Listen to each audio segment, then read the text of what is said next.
السلام عليكم ورحمة الله وبركاته. بسم الله الرحمن الرحيم. الحمد لله رب العالمين، والصلاة والسلام على أشرف المرسلين وعلى آله وصحابه ومن تبعهم بإحسان إلى يوم الدين. أما بعد، فإن خير الكلام كلام الله، وخير الهدي هدي محمد صلى الله عليه وسلم، وشر الأمور محدثاتها، وكل محدثة بدعة، وكل بدعة ضلالة.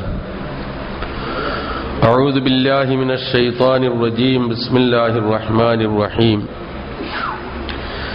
من المؤمنين رجال صدقوا ما عاهدوا الله عليه، فمنهم من قضى نحبه ومنهم من ينتظر وما بدلوا تبديلا. ആദരണീയനായ പണ്ഡിതൻ ഫൈസി, സൗദി ഇസ്ലാഹി സെന്ററിന്റെ നാഷണൽ കമ്മിറ്റിയുടെ ജനറൽ സെക്രട്ടറി കോയ സാഹിബ്, സഹോദരന്മാരെ, കേരളത്തിന്റെ വിവിധ ഭാഗങ്ങളിൽ നിന്ന് ഉള്ളവരെ ഇങ്ങനെ ഒരുമിച്ച് കാണുക എന്നുള്ളത് പ്രവാസ ജീവിതം നയിക്കുന്ന നിങ്ങളുടെ ഇടയിൽ മാത്രം കാണാൻ കഴിയുന്ന ഒരു കാര്യമാണ്. സാധാരണ നമ്മുടെ നാട്ടില് ഏതെങ്കിലും ഒരു പ്രദേശത്ത് ഇതുപോലൊരു ഒരുമിച്ചുകൂടൽ നടത്തിയാൽ ആ തദ്ദേശവാസികൾ മാത്രമായിരിക്കും അവിടെ ഉണ്ടാവുക. മറ്റുള്ളവർ ആ വിവരം അറിയണമെങ്കിൽ ഇന്ന് ഓരോ ചെറിയ ഗല്ലികൾ, നിങ്ങൾക്കത് വേഗം മനസ്സിലാകാൻ വേണ്ടിയിട്ട് ആ വാക്യം പറയാണ്, ഓരോ ചെറിയ ഏരിയകളിൽ പോലും പത്രങ്ങൾക്ക് അതിൻ്റേതായ പ്രാധാന്യം നിർദ്ദേശിച്ചനുസരിച്ച് മറ്റുള്ള ലോകം അറിയൽ പോലും വളരെ കുറവാണ്. പക്ഷേ വിവിധ ഭാഗങ്ങളിൽ നിന്ന് ഇവിടെ വന്ന് ജീവിതം മുന്നോട്ട് കൊണ്ടുപോകുന്നതിനുള്ള ശ്രമകരമായ ജോലികൾക്കിടയിൽ വീണുകിട്ടുന്ന അവസരങ്ങൾ ഇതുപോലെ ഉപയോഗപ്പെടുത്താനുള്ള ആ നല്ല മനസ്സ് തികച്ചും ശ്ലാഘനീയമാണ് എന്ന് പറയാതിരിക്കുവാൻ വയ്യ. തികച്ചും ത്യാഗ നിർഭരമാണ് ഈ മനോഭാവം എന്നുകൂടി ഞാൻ വിശേഷിപ്പിക്കുകയാണ്. കാരണം എന്തെന്ന് വെച്ചാൽ, സാധാരണ വെള്ളിയാഴ്ച ഒഴിവ് ദിവസം എന്ന നിലയിൽ ജുമാ നമസ്കാരം കഴിഞ്ഞതിന് ശേഷം ഒന്ന് വിശ്രമിക്കാൻ എല്ലാവർക്കും ആഗ്രഹമുണ്ട്, താൽപ്പര്യമുണ്ട്. ആ രൂപത്തിൽ നമ്മുടെ ശരീരം പ്രേരിതവുമാണ്. എന്നാൽ അത് തൽക്കാലം മാറ്റിവെച്ചുകൊണ്ട് മതപരമായ കാര്യങ്ങൾ ചർച്ച ചെയ്യുന്ന ഒരു വേദിയിൽ കുറച്ചു നേരം പങ്കെടുക്കാം എന്ന് വിചാരിക്കുന്നവരിൽ ഉൾപ്പെടുക എന്നുള്ളത് അള്ളാഹു കനിഞ്ഞു നൽകുന്ന മഹാസൗഭാഗ്യമാണ്. നിങ്ങൾക്ക് തന്നെ മനസ്സിലാവും, നിങ്ങളോടൊപ്പം പണിയെടുക്കുന്ന പലരും ഒരു വേള ജുമാ നമസ്കാരത്തിന് പോലും പള്ളികളിൽ എത്താതെ വ്യാഴാഴ്ച വൈകുന്നേരം എല്ലാവിധത്തിലും ഒന്ന് സുഖിച്ച് ക്ഷീണം മാറ്റി, ആ ക്ഷീണം മാറ്റൽ പല ശൈലിയിലുണ്ട് എന്ന് എന്നേക്കാൾ കൂടുതൽ നിങ്ങൾക്കെല്ലാവർക്കും അറിയാം. അവരുടെ ഇടയിൽ നിന്ന് ഒന്ന് പുറത്തേക്ക് തെളിഞ്ഞു വന്ന് ജുമാക്ക് അതിൻ്റേതായ പ്രാധാന്യമുണ്ട്, വക്തുകളുടെ നമസ്കാരങ്ങൾക്ക് അതിൻ്റേതായ പ്രാമുഖ്യമുണ്ട് എന്ന് മനസ്സിലാക്കിക്കൊണ്ട് ജുമാ നമസ്കാരത്തിൽ പങ്കെടുത്ത് കുറച്ച് സമയമൊന്ന് കൂടിയിരിക്കാം എന്ന് തീരുമാനിക്കുന്നത് ഏറ്റവും വലിയ ത്യാഗമാണ് എന്ന് ഞാൻ പറഞ്ഞത് അതുകൊണ്ടാണ്. ഈ ത്യാഗ മനോഭാവം അള്ളാഹു എന്നെന്നും നിങ്ങൾക്ക് നിലനിർത്തി തരുമാറാകട്ടെ എന്നാണ് എനിക്ക് ആദ്യമായി പ്രാർത്ഥിക്കാനുള്ളത്. ഏതെങ്കിലും വിഷയാധിഷ്ഠിതമായ ഒരു ദീർഘമായ ഭാഷണത്തിന് ഞാൻ മുതിരുന്നില്ല. കാരണം എൻ്റെ സ്വഭാവമനുസരിച്ച് സാധാരണ ഒരു പ്രഭാഷണമാകണമെങ്കിൽ നിന്ന് സംസാരിക്കണം. ഇവിടെ അധികവും ഇരുന്നിട്ടാണ് എന്നുള്ളതാണ് ഫൈസിയിൽ നിന്ന് എനിക്ക് മനസ്സിലാക്കാൻ സാധിച്ചത്. ഇവിടുത്തെ സെറ്റപ്പ് കണ്ടപ്പോഴും അങ്ങനെ തന്നെ തോന്നി. അപ്പൊ അങ്ങനെ വരുമ്പോൾ സ്വാഭാവികമായിട്ടും സാധാരണ ഞാൻ ഇരുന്നെന്തെങ്കിലും സംസാരിക്കുന്നത് ഈ ചാനലിലുള്ള പരിപാടിക്ക് മാത്രമാണ്. അത് വളരെ 10-20 മിനിറ്റ് കൊണ്ട് തീരുന്നതാണ്. അതല്ലാതെ വേറെ മാർഗം ഇല്ല. അപ്പൊ അതുകൊണ്ട് അതങ്ങനെ തുടർന്നു പോകുന്നതാണ്. അതേസമയം ഒരു വിഷയം പറഞ്ഞു ഫലിപ്പിക്കണമെങ്കിൽ ഇവിടെ റഷീദിനെ പോലെയുള്ള പ്രാസംഗ്യന്മാരുണ്ട്, ഫൈസി ഉണ്ട്, ഇവരെല്ലാം ഉണ്ട്, പ്രഭാഷകന്മാരാണ്. ഇവർക്കറിയാം അതിന് ഒരു ബോഡി ലാംഗ്വേജ് ഉണ്ട് ഒരു പ്രഭാഷണത്തിന്. അത് കിട്ടാതെ പോയാൽ പ്രഭാഷണമാവില്ല, വർത്തമാനമേ ആവുകയുള്ളൂ. ആ നിലയിലൊരു വർത്തമാനം മാത്രം നിങ്ങളുമായിട്ട് കുറച്ച് സമയം അതാണ് ഉദ്ദേശിക്കുന്നത്. തീർച്ചയായും വളരെ ഒരു ഭാഗ്യവാനായിട്ട് ഞാൻ നിങ്ങളുടെ മുമ്പിൽ ഞാൻ കാണുകയാണ് എന്നെ. കാരണം ഈ ഒരവസ്ഥ തന്നെ, നിങ്ങളിലൊരു മനോഭാവം, ആ മനോഭാവം അത് നിലനിർത്തി കിട്ടുക എന്നുള്ളതാണ് ഏറ്റവും ആവശ്യമായ കാര്യം. ഒരു മനുഷ്യനെ സംബന്ധിച്ചിടത്തോളം അവന്റെ ജീവിതത്തിൽ അവൻ വിശ്വസിക്കുന്ന വിശ്വാസവും അവൻ മനസ്സിലാക്കുന്ന കർമ്മങ്ങളും തെളിവുകളുടെ പിൻബലത്തോടുകൂടി അടിസ്ഥാന പ്രമാണങ്ങളുടെ അടിസ്ഥാനത്തിൽ ആ നിബന്ധനകൾക്ക് വിധേയമായി ചെയ്തുകൊണ്ട് അവസാന ശ്വാസം വരെ ജീവിച്ചു പോവുക എന്നുള്ളത്, അവസാന ശ്വാസം ലാ ഇലാഹ ഇല്ലല്ലാഹ് എന്ന് പ്രഖ്യാപിച്ചുകൊണ്ട് ആരുടെയും പ്രേരണയില്ലാതെ സ്വന്തം നാവിൽ നിന്ന് പ്രഖ്യാപിച്ചുകൊണ്ട് ഈ ലോകത്തോട് വിട പറഞ്ഞു പോവുക എന്നുള്ളത് ഒരു മനുഷ്യന് കിട്ടാവുന്ന ഏറ്റവും വലിയ ഭാഗ്യമാണ്. ആ ഭാഗ്യത്തിന് അർഹരാകുക, അതിനാണ് ഇസ്തിഖാമത്ത് എന്ന് സാധാരണ പ്രയോഗിക്കാറുള്ളത്. പരിശുദ്ധ ഖുർആൻ സൂറത്ത് ഫുസ്സിലത്തിലൂടെ നമ്മെ ഓർമ്മിപ്പിക്കുന്ന കാര്യം അതാണ്.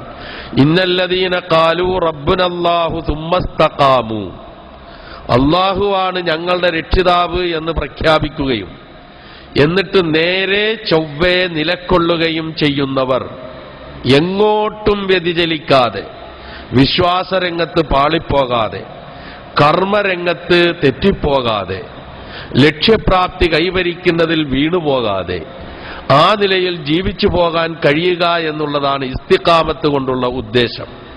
അങ്ങനെയുള്ളവരിലേക്കാണ് തതനസ്സലു അലൈഹിമുൽ മലായിക, അള്ളാഹുവിന്റെ മലക്കുകൾ അവരിലേക്ക് ഇറങ്ങി വരുന്നു. നൽകുന്ന സന്തോഷവാർത്ത എന്താണ്? അല്ലാ തഖാഫു വലാ തഹ്സനു, നിങ്ങൾ ഭയപ്പെടുകയോ ദുഃഖിക്കുകയോ ചെയ്യേണ്ടതില്ല. മരണവേളയിൽ നമുക്ക് നൽകുന്ന ആശ്വാസത്തിന്റെ സന്ദേശം, ആ സന്ദേശവും ആ സ്വാഗതവാക്കും മലക്കുകളിൽ നിന്ന് കേൾക്കാൻ കഴിയണമെങ്കിൽ ജീവിതം മുച്ചൂടും അള്ളാഹുവിന് സമർപ്പിച്ചുകൊണ്ട് ഏത് പ്രതിസന്ധി ഘട്ടത്തിലും വിശ്വാസവും ആദർശവും മുറുകെ പിടിച്ചുകൊണ്ട് അതിനുവേണ്ടി എന്തും ത്യജിക്കാനുള്ള സന്മനസ് കാണിച്ചുകൊണ്ട് ജീവിക്കാൻ കഴിയുക എന്നുള്ള ആ ഇസ്തിഖാമത്തിനാണ്.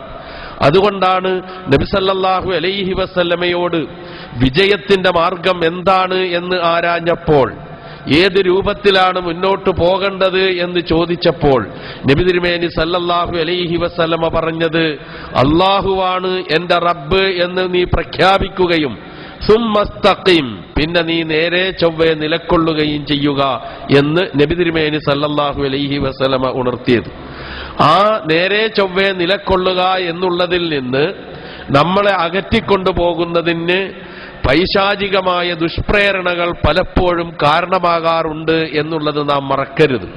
ഇന്നല്ലദീന തഖൗ ഇദാ മസ്സഹും തായിഫും മിനശ് ശൈത്താനി തദക്കറു ഫഇദാ ഹും മുബ്സിറൂൻ. പരിശുദ്ധ ഖുർആൻ ഓർമ്മിപ്പിക്കുന്നത് അങ്ങനെയാണ്.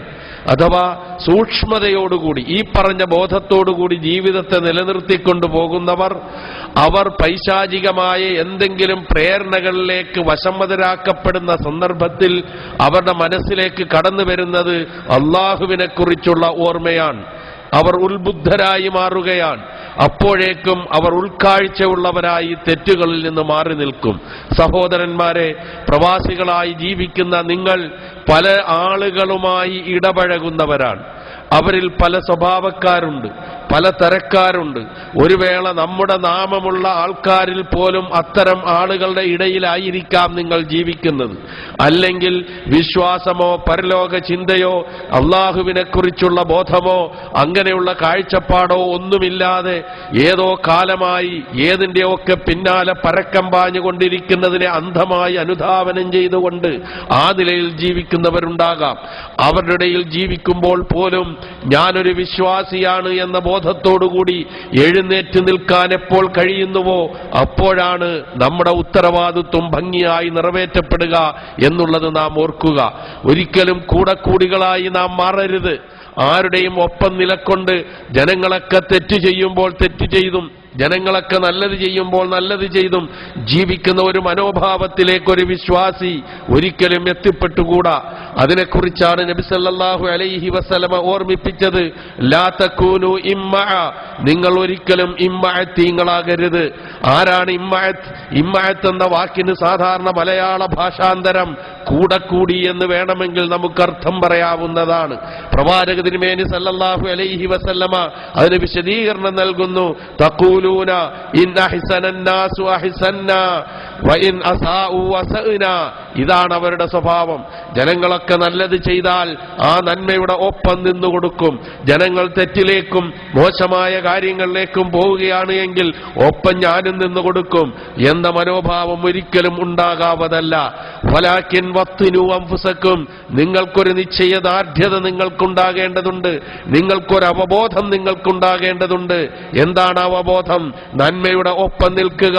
ജനങ്ങളിൽ നിന്ന് അതിക്രമമോ അരാജകത്വമോ അധാർമികതകളോ അള്ളാഹുവിന്റെ ദീനിന് വിരുദ്ധമായ കാര്യങ്ങളോ ഉണ്ടായാൽ ഒരു അല്പം പോലും അതിനോട് കൂറ് കാണിക്കാതെ അതിനെ അംഗീകരിക്കാതെ അള്ളാഹുവിന്റെ ദീനിനും നിർദ്ദേശത്തിനും പ്രാമുഖ്യം നൽകിക്കൊണ്ട് നിലകൊള്ളുന്ന മനോഭാവം നിങ്ങൾ എന്നെന്നും കാത്തു സൂക്ഷിക്കേണ്ടതുണ്ട് എന്ന് നബി തിരുമേനി സല്ലല്ലാഹു അലൈഹി വസല്ലമ ഓർമ്മിപ്പിക്കുന്നു. എന്റെ പ്രവാസികളായ സഹോദരങ്ങളോട് എനിക്കും ഓർമ്മിപ്പിക്കാനുള്ള അത് തന്നെയാണ് ഈ വേളയിൽ. മറ്റൊന്നുമല്ല. കാരണം ആ രൂപത്തിലാണ് നമ്മളുടെയൊക്കെ ജീവിതം നീങ്ങിക്കൊണ്ടിരിക്കുന്നത്. വളരെ അല്ലാഹു സുബ്ഹാനഹു വ തആല നിഷിദ്ധമാക്കിയ പല കാര്യങ്ങളുടെയും പിന്നാലെ ആശ്വാസത്തിന് വേണ്ടി ഈ പറഞ്ഞതുപോലെ സ്നേഹിതന്റെ ഒപ്പം ഒന്ന് കൂടിക്കൊടുക്കുക എന്ന ഒരു മിനിമം ചിന്താഗതിയുടെ പേരിൽ നാം ചെന്നുപെടുന്ന അപകടം വളരെ വലുതായിരിക്കും. അതുകൊണ്ടാണ് നബി സല്ലല്ലാഹു അലൈഹി വസല്ലമ ഓർമ്മിപ്പിച്ചത് അൽ മർഉ അലാ ദീനി ഖലീലി, ഒരു മനുഷ്യൻ അവന്റെ ചങ്ങാതിയുടെ മതത്തിലായിരിക്കും എന്നാണ് നബി സല്ലല്ലാഹു അലൈഹി വസല്ലമ ഓർമ്മിപ്പിച്ചത്. ആ ചങ്ങാതിയുടെ ദുഷ്പ്രേരണ അതിന് വശംവദരായി തെറ്റുകളിലേക്ക് വീണു കഴിഞ്ഞാൽ പിന്നെ അതിൽ നിന്ന് മോചിതരാകാൻ കഴിയുകയില്ല. രണ്ട് തരത്തിൽ ഇതിനെ നമുക്ക് വിലയിരുത്താൻ കഴിയും. ചങ്ങാത്തത്തിലൂടെ തെറ്റുകളിൽ മുഴുകി ജീവിക്കുന്ന ഒരു മനുഷ്യനെ ശരിയിലേക്ക് തിരിച്ചു നിർത്താൻ കഴിയുമെങ്കിൽ അവൻ ഏറ്റവും നല്ല ചങ്ങാതിയാണ്. അതേസമയം നന്നായി ജീവിച്ചുകൊണ്ടിരിക്കുന്ന ഒരു മനുഷ്യൻ ആ ചങ്ങാത്തത്തിന്റെ പരിണിതഫലമായി വേറൊരുത്തന്റെ തെറ്റുകളിലേക്ക് അവൻ മദ്യപിക്കുന്നുവെങ്കിൽ അല്പം ഒന്ന് രുചിച്ചു നോക്കാം എന്ന് വിചാരിച്ചു കൊണ്ടുപോവുകയും അവൻ മോശമായ കാര്യങ്ങൾ ഇടപഴകുന്നുണ്ടെങ്കിൽ ഒരു നിമിഷ സുഖത്തിന് വേണ്ടി അതിന്റെ പിന്നാലെ ഒന്ന് കൂടിക്കൊടുക്കാമെന്ന് വിചാരിക്കുന്നുവെങ്കിൽ മനസാ വാചാ കർമ്മണ അങ്ങനെയുള്ള ഏതെങ്കിലും നീക്കങ്ങൾ ഉണ്ടാകുന്നുണ്ടെങ്കിൽ ഉറപ്പാണ് അവൻ നാശത്തിലേക്കാണ് പോയിക്കൊണ്ടിരിക്കുന്നത്. അതുകൊണ്ടാണ് പ്രവാചകൻ സൂചിപ്പിച്ചത് ഒരു മനുഷ്യൻ അവന്റെ ചങ്ങാതിയുടെ ആദർശത്തിന്റെ അടിസ്ഥാനത്തിലായിരിക്കും. അലാ ദീനി ഖലീലിഹി.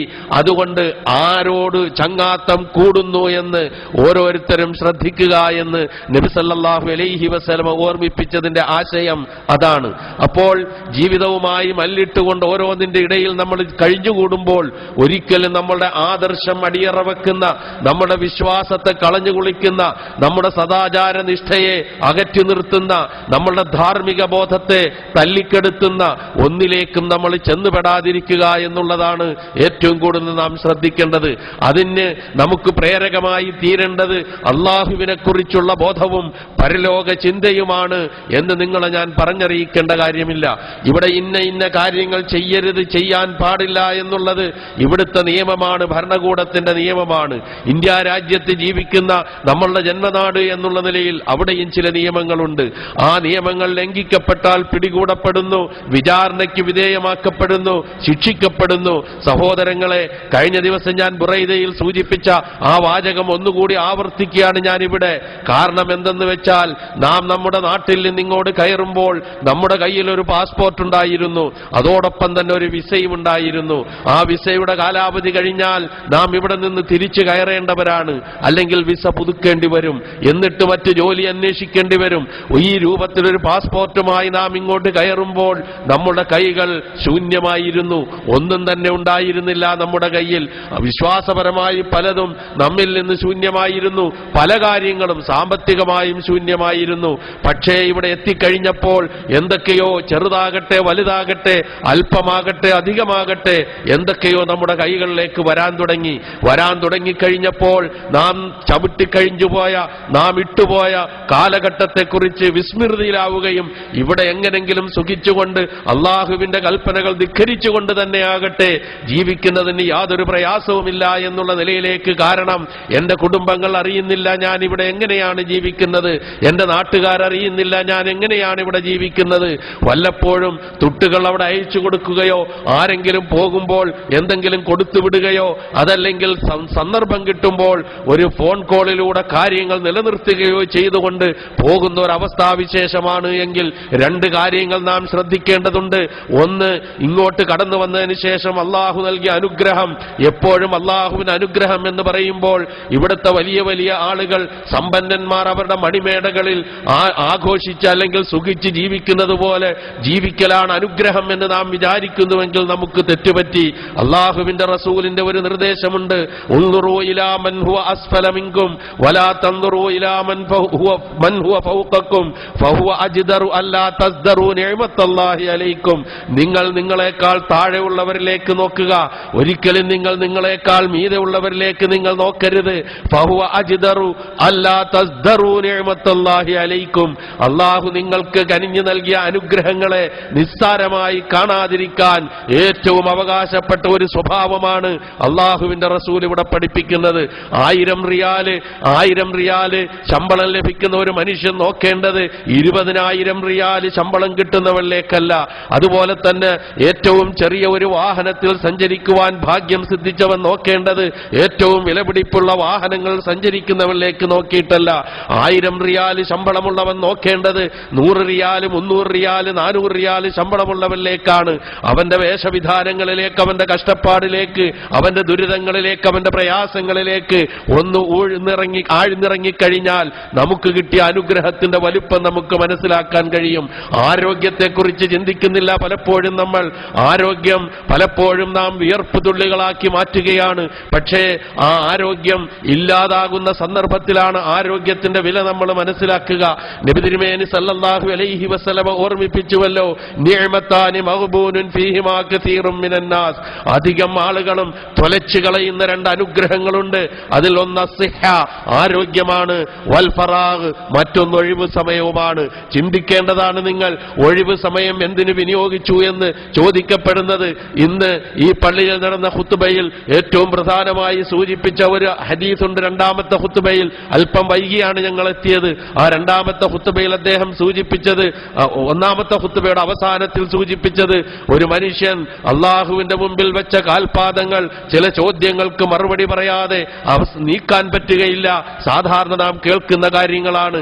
അതിൽ നമുക്ക് അള്ളാഹു നൽകിയ ആയുസ്സുണ്ട്, നമുക്ക് നൽകിയ യുവത്വമുണ്ട്, നമുക്ക് നൽകിയ സമ്പത്തുണ്ട്, നമുക്ക് ലഭ്യമാകുന്ന അറിവുണ്ട്.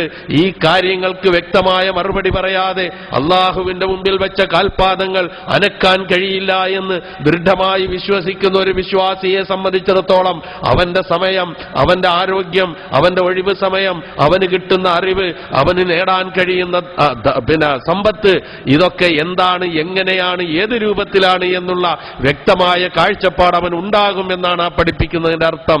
നാം ഒന്ന് ചിന്തിച്ചു നോക്കുക. നാം ഇവിടെ നിന്ന് അങ്ങോട്ടും ഇങ്ങോട്ടും പോകുന്ന സന്ദർഭത്തിൽ നമ്മുടെ കൈകളിൽ സൂക്ഷിക്കുന്ന ഈ സമ്പത്തിന് അല്ലെങ്കിൽ റിയാലിന് അല്ലെങ്കിൽ ക്യാഷിന് ഒരു പരിധിയുണ്ട്.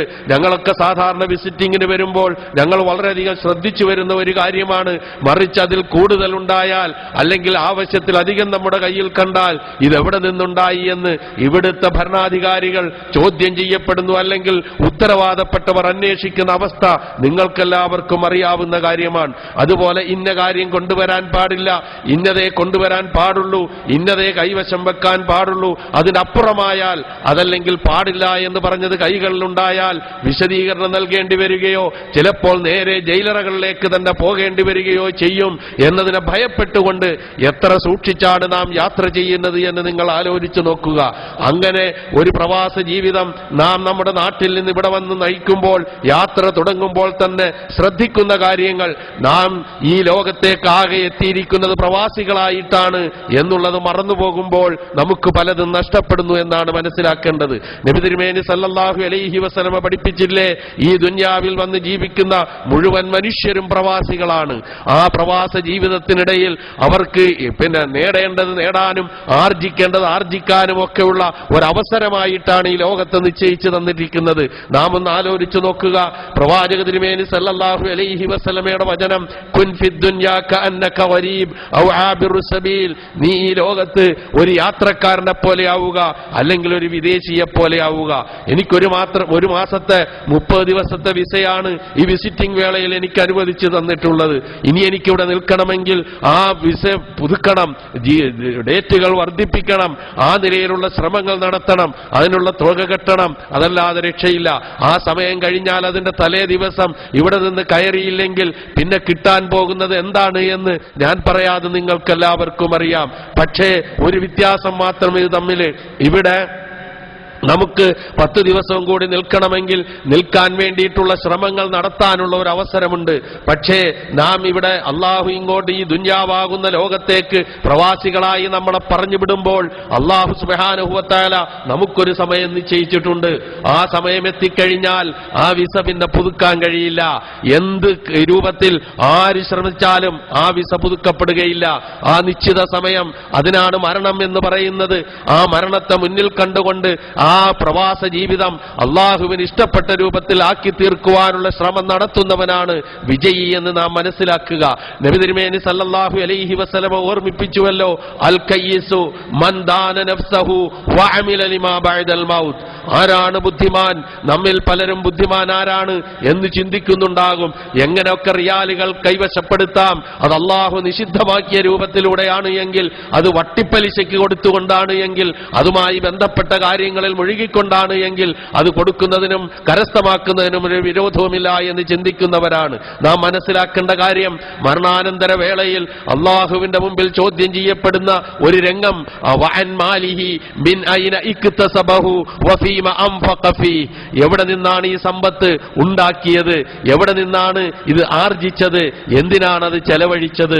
സഹോദരങ്ങളെ, ഈ ചോദ്യങ്ങൾക്ക് മറുപടി പറയേണ്ടി വരും. ഹറാമായ അള്ളാഹു നിഷിദ്ധമാക്കിയ ധനത്തിന്റെ ഒരംശം പോലും, ഭക്ഷണത്തിന്റെ ഒരംശം പോലും നമ്മുടെ ജീവിതത്തിൽ ഉണ്ടായിക്കഴിഞ്ഞാൽ അള്ളാഹുവിന്റെ നേർക്ക് നാം ഉയർത്തുന്ന കൈകൾ, പ്രാർത്ഥിക്കാൻ വേണ്ടി ഉയർത്തുന്ന കൈകൾ ഒരിക്കലും അള്ളാഹു സ്വീകരിക്കുകയില്ല എന്നുള്ളത് നബി തിരുമേനി സല്ലല്ലാഹു അലൈഹി വസല്ലം താക്കീത് ചെയ്തതാണ്. ജട പിടിച്ച മുടിയുമായി, മുഷിഞ്ഞു കീറിയ വസ്ത്രവുമായി, അങ്ങേയറ്റം വിഷണ്ണനായി ദുഃഖിതനായി അള്ളാഹുവിന്റെ നേർക്ക് ഒരുപാട് ത്യാഗങ്ങൾ അനുഭവിച്ച് ബുദ്ധിമുട്ടുകൾ അനുഭവിച്ച് യാത്ര ചെയ്ത് ക്ഷീണിച്ചവനെ പോലെ അള്ളാഹുവിന്റെ മുമ്പിൽ ഇരുന്ന് കൈനീട്ടുന്ന ചില ആളുകളുണ്ട്. ഐ റബ്ബി ഐ റബ്ബി എന്ന ഇങ്ങനെ അവൻ വിളിച്ചു പ്രാർത്ഥിച്ചുകൊണ്ടിരിക്കും. ഫഅന്നാ യുസ്തജാബു ലഹു, എങ്ങനെയാണ് അവൻ ഉത്തരം കിട്ടാൻ കഴിയുക? എങ്ങനെ അവൻ ഉത്തരം ലഭിക്കും? എന്താണ് കാരണം? അവന്റെ വസ്ത്രം ഹറാം, അവന്റെ ഭക്ഷണം ഹറാം, അവൻ ഊട്ടപ്പെടുന്നത് ഹറാമിൽ.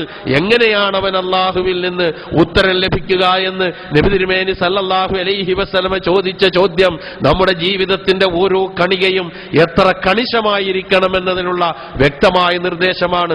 ഞാൻ സൂചിപ്പിച്ചത്, ഈ പ്രവാസി ജീവിതത്തിലേക്ക്, ദുനിയാവിലേക്ക് അള്ളാഹു പറഞ്ഞയക്കുമ്പോൾ നിശ്ചയിക്കപ്പെട്ട അജല്, ആയുസ്, അവധി എത്തിക്കഴിഞ്ഞാൽ പിന്നെ അത് നമുക്ക് പൂരിപ്പിക്കാനോ അല്ലെങ്കിൽ പുതുക്കാനോ പിന്തിപ്പിക്കാനോ നമുക്ക് ആർക്കും കഴിയുന്ന കാര്യമല്ല. അല്പസമയം കഴിഞ്ഞാകട്ടെ എന്ന് വിചാരിക്കാൻ നമുക്ക് കഴിയില്ല. അല്ലെങ്കിൽ എനിക്ക് ഇന്ന കാര്യങ്ങളുണ്ട്, അടുത്ത മാസം എന്റെ വീട് പുതുക്കിപ്പണിത് അതിൽ പാർക്കാൻ എനിക്ക് സമയമായി, അതൊന്ന് കഴിഞ്ഞോട്ടെ എന്ന് പറഞ്ഞിട്ട് വിചാരിച്ചിട്ട് കാര്യമില്ല. എന്റെ മകളുടെ വിവാഹം ഇത്രയും കാലം ഈ ഭൂമിയിൽ, ഈ മരുഭൂമിയിൽ മല്ലിട്ട് നേടിയെടുത്തത് എന്റെ മകളുടെ വിവാഹം കഴിക്കാൻ വേണ്ടിയിട്ടാണ്. ആ വിവാഹത്തിന്റെ ദിവസം നിശ്ചയിക്കപ്പെട്ടു കഴിഞ്ഞിരിക്കുന്നു. അതുകൊണ്ട് ആ ദിവസം ഒന്ന് കഴിഞ്ഞോട്ടെ എന്ന് നമുക്ക് തീരുമാനിക്കാനോ അത് കഴിയും എന്ന് ഉറപ്പിച്ചു കൊണ്ടുപോകുവാനോ നമുക്കാർക്കും കഴിയില്ല സഹോദരങ്ങളെ.